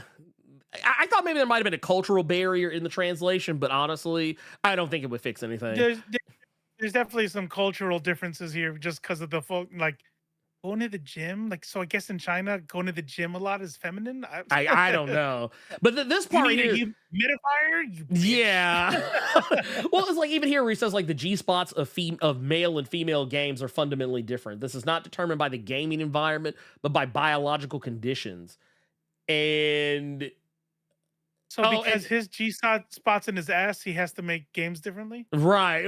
Well, in this part here, he says when you're holding a heavy machine gun and shooting at governments in your dreams, what the ladies are dreaming about are bags that would make their friends jealous. Like, it's the idea that he thinks that like what women like about gaming is not the same as what guys like about gaming. Like women don't like playing games where they get to shoot people is basically what he's trying to say.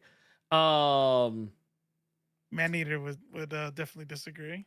Oh no, 100%. I know for a fact she. Oh Oh yeah, because he loves even says blowing right shit here. up. He even says right here, if you design games about turning government buildings into bloodbaths and bag collecting, the result will be that the girls will not like this mechanic, and you won't be satisfied with the drops. That's a statement that makes no sense. It's a statement that makes no sense. He thinks Pink. Yeah, so you get to skip the game. You get to skip the game not only because of that they're bad people, but if this is his philosophy for game design, the game's probably gonna suck. Probably. Like Decadal said, he thinks pink is a girl's color. That's basically what that was basically what it boils down to. And I'm trying to say, and I'm legitimately sitting here trying to think Is of this any the other owner or one? This was one of the dude on the co-founders. team? This is one of the co-founders of the studio.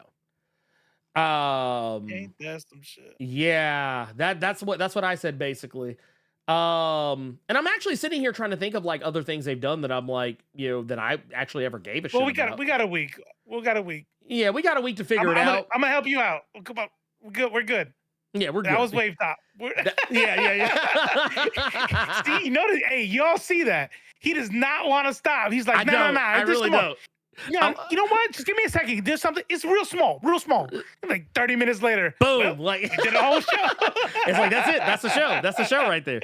So you get it. See what I didn't tell y'all. This is a double show this week. Y'all didn't know. Yeah. I didn't tell y'all. I lied to you for no reason whatsoever. This is the double show. But no. I will also say real quick, because this is actually an easy one to answer. But so am I the only person? This is from iCow over nothing. It says, am I the only person getting that Secret Empire feeling about this upcoming election between Kamala and Agent Orange after the heroes defeated the Brood, caused Steve will have the Queen Egg and lock the biggest threats to his reign off planet? I mean, I will say this: if Trump wins, that's what you'll get. Like, just in the sense of like someone winning and then deciding to gatekeep all the points of opposition away, like, free and fair elections and bodily autonomy for women, things of that nature. Yeah, you could probably expect that. My answer will be way too long. Tomorrow at 7 p.m. Eastern, you will get my deal. I will tell you this much.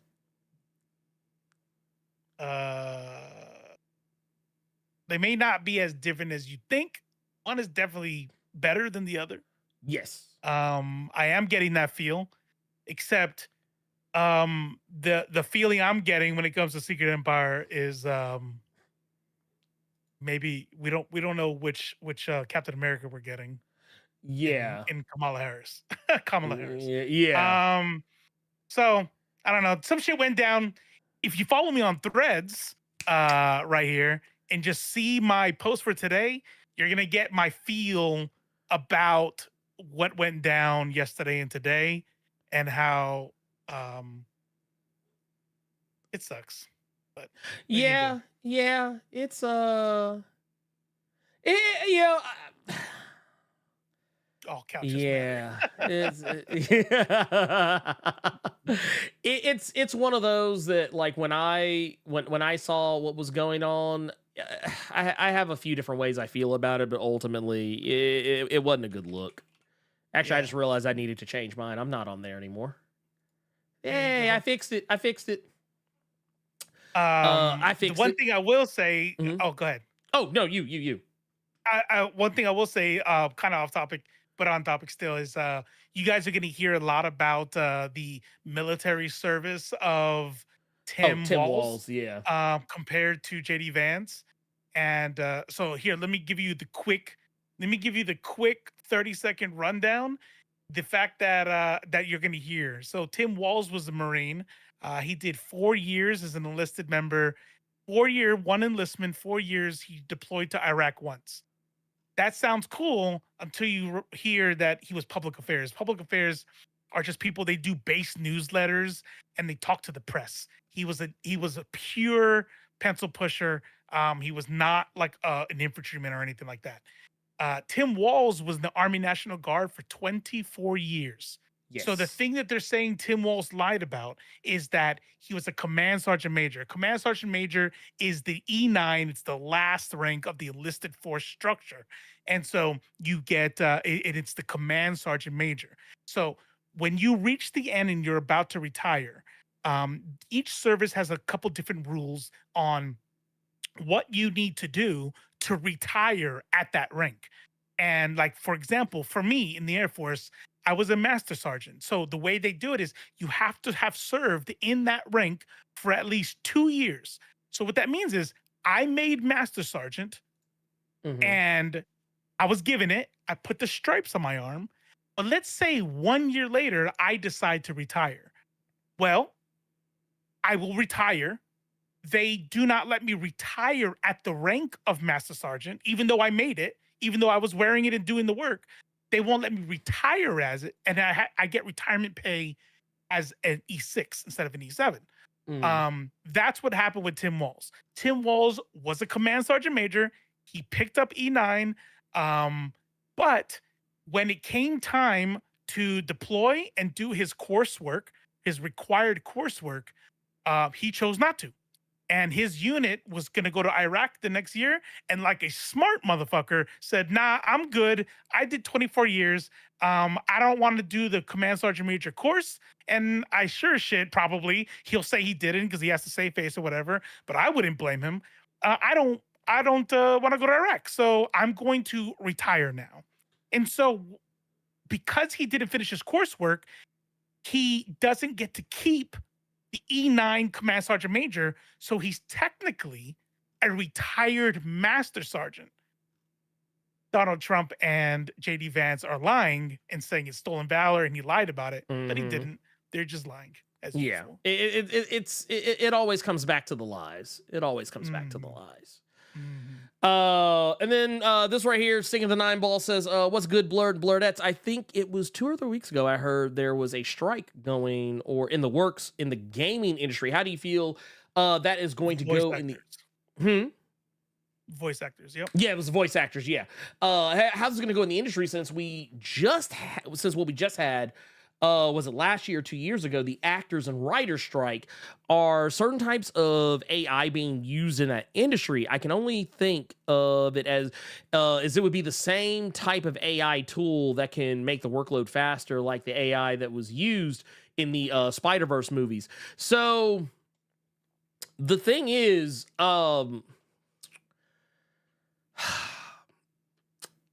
there's a lot of reasoning behind why the video game voice actor one is popping off right now, and it's largely because it's kind of just been in limbo for, I think they said it had been in limbo for like a year or something like that, maybe more. Like that they kind of have been in like a stalemate, and this is why it's kind of coming down to it. AI tools coming into the honestly, I think a lot of your strikes are going to be over AI going forward for a while. That and fair pay and AI. Those are kind of the hot button issues for anyone who works in the in any kind of entertainment industry, because AI is becoming so much more prevalent. And not all AI is created equal. Don't get me wrong. I don't think AI is bad unless it is the sole creator of a thing. I think if you use an AI tool to like improve your performance at something, I don't think that's so bad, especially at a high level. So I don't know the exact details of the voice actor strike, but typically when it comes to the actors and AI, the problem is not so much the existence or the use of AI. It is the use of AI to own their work in perpetuity. Yes. So you know how people make those songs where they sound like other celebrities? Well, you can do that. There's an app. I forget what it's called right now, but you can go into the app, you pay for your credits, and you say a certain amount of things. So it picks up your inflection, your voice, your tone, and then it uses that data to you can make it say anything, and it sounds just like you. Elon Musk just put out an AI deepfake of a Kamala Harris ad, and made it sound exactly like her, but of course not saying anything positive. So that's what they're striking. They're striking because they want new contracts to protect their work, their what's it called, their likeness, and like Blerd said, their pay with regard to using their likeness in perpetuity. Yeah. Which is what they want to do, and that's where we start getting into the ethics of AI. Some people are like AI bad, period, fuck AI. But to me, AI is just technology. But we have to make sure that the worker isn't shit on, because you know, if you consider yourself a part of the left, then you should automatically by default be aligned with the worker always. No, 100%. To me, it's a non-negotiable. I was literally talking to somebody yesterday about this, about an artist whose art style was stolen from him. I say stolen as if like he can never use it again, but I mean the idea was that someone used AI to perfectly copy his art style and was using that same AI, like selling it to other people to use so they could replicate his art. And I'm sorry, but yeah, when it comes down to it, because this has actually happened. If you come to me and tell me you have a project that you have created, you say, "Hey, Blerd, I have this this comic book or this movie or this TV show or any piece of media." If you come to me and tell me you have this thing and it was 100%, like I'm talking about 100% created with AI, I'm going to laugh at you. Like, especially since you can't trademark it anyway. Right, you can't trademark it. You can't trademark it, so it's not even yours. Court. It's like, you can't trademark AI created stuff. Like, if like, okay, because case in point, there is a thing I use in Photoshop all the time. I forget the exact name of it, but basically it's a magic wand type tool. I think it's like a box selection tool. To remove items. Yeah, like or to select something, like it'll use AI to try to detect the object itself, and then it'll just automatically select the exact thing. Usually, not all the way. Sometimes you have to like give it a little nudge, but like it'll like if you want to say, "Hey, I want to select this person in this photo," and you just literally like kind of draw a box over them, or like if you just hover your mouse over them, it'll automatically kind of try and figure it out. And then when you click, it'll select everything. That's AI. Like that's AI 100%. Or yeah, if you use a remove tool, you say, "Hey, I want to remove this." You just kind of rub the little cursor over the thing, and then it removes the thing, and then puts something in its place to make it look as though nothing was ever there to begin with. That is AI, and that is perfectly fine and normal to use. If you've seen my shorts, if you've seen Robo's shorts for Left Face TV, videos on TikTok and threads and whatnot, you'll probably see that we have subtitles. Those subtitles, 99.9% of the time, that is AI. AI has combed the video and figured out what we were saying. And then sometimes we still have to go back and maybe fix a thing here or there. They're using AI in medicine. Yeah. And in engineering and astrology, AI is able to do. It's the same thing we went through, and this is the part that a lot of anti-AI people aren't really getting. Unless, okay, if you're anti-AI because of its harm to the worker, I support that. And that means it needs to be regulated.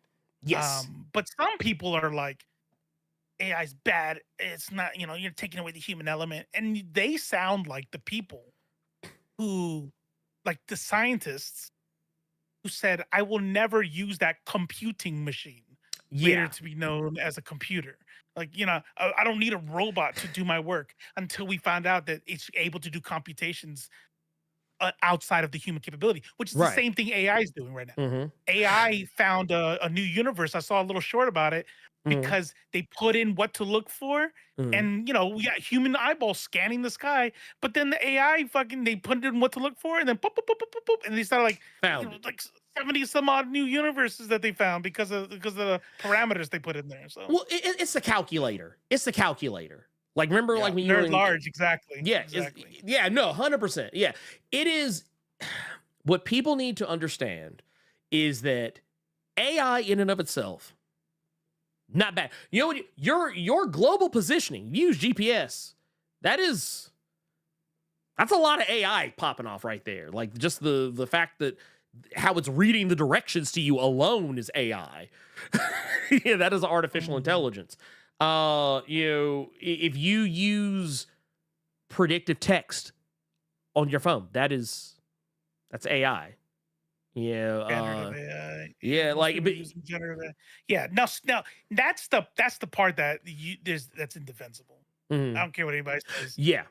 Generative AI, it cannot create anything. Mm-hmm. It's not data from Star Trek. No. It is only using stolen art. It has no soul. That part of AI has no soul. Which, by the way, last I checked, Adobe's Firefly, their AI engine only pulls from Adobe stock images and allows their artists to opt out of it. Mhm. So that's why I asked. I'm like, well, is this Mid-Journey? Is this AI? That's shit, right? Yeah, But Mid-Journey trash. but Adobe Firefly, that's not bad because No. it's still using artists, but they don't have to. So Yeah, I don't have any problem with that part of it. Because I'm gonna tell you right now, there's no way that some of the things that I do don't get done with at least like this much AI. especially for content creators like us, without teams of a whole office full of people doing shit for us. Like you're putting out content as a single individual in that one office that we're sitting in. Mhm. And if you want to give me AI to help that along, like they got that new thing on CapCut where it looks for all your ums and verbal pauses ahs. and shit. Yep. Yeah. Filler words, Like, it ums and uses AI ahs. for that, and it's like, yeah. Oh, please and thank you. DaVinci Resolve. I use the audio transcribe feature a lot of the time to cut out like silences, ums and ahs, and it cuts my video editing time in like, I mean, is it perfect? No, because sometimes it actually cuts out like when I'm actually talking, and I'll be like, oh wait, that's a weird jump to a different sentence. And I'll be like, oh, okay, let me move this out of the way and see. I had a whole sentence here, and for whatever reason, it was being dumb and didn't see it. So yeah, no, I don't. Yeah, it's not perfect, but yeah, if you use AI to create something from nothing, quotey fingers nothing, I can't fuck with you. I can't fuck with you on that level. But you know what? I'm gonna tell you what. I'm gonna tell you what. I'm tell you who I do fuck with, and it's that I fuck with y'all because y'all are amazing. You're awesome. And you do things like send us super chats, like Gearless Mo, who gave us one a while ago that I didn't get to answer. But he says with the 1999 super chat, says now live in Hawaii. I'll call in again some other time going back to work. Hey, we appreciate you, pimp. That's like I said, we totally understood. Don't work too hard. He's like 7 hours behind. Oh God, yeah. Yeah, because I remember when you used to live that life. I remember. But we got Daryl with the 2 says also Dormammu was a monster chump. Need MVC3 Dormammu. Hey, you know what? Honestly, I think okay, if you want to talk about a moment like people say Marvel movies sometimes don't take themselves seriously enough. They rely too much on jokes and memes to tell a story. I will say Dormammu is probably one of the instances where I say it was funny as fuck. But oh wait, my watch thinks I was talking to it. No, I'm not talking to you. I'm sorry. I know we were talking about AI, not talking to you. But no, it was funny as fuck, the whole Dormammu I've come to bargain shit. But they turned what should have been a top tier villain into a gag, and now I don't think anyone would take Dormammu seriously if he ever showed up again. So I'm inclined to agree.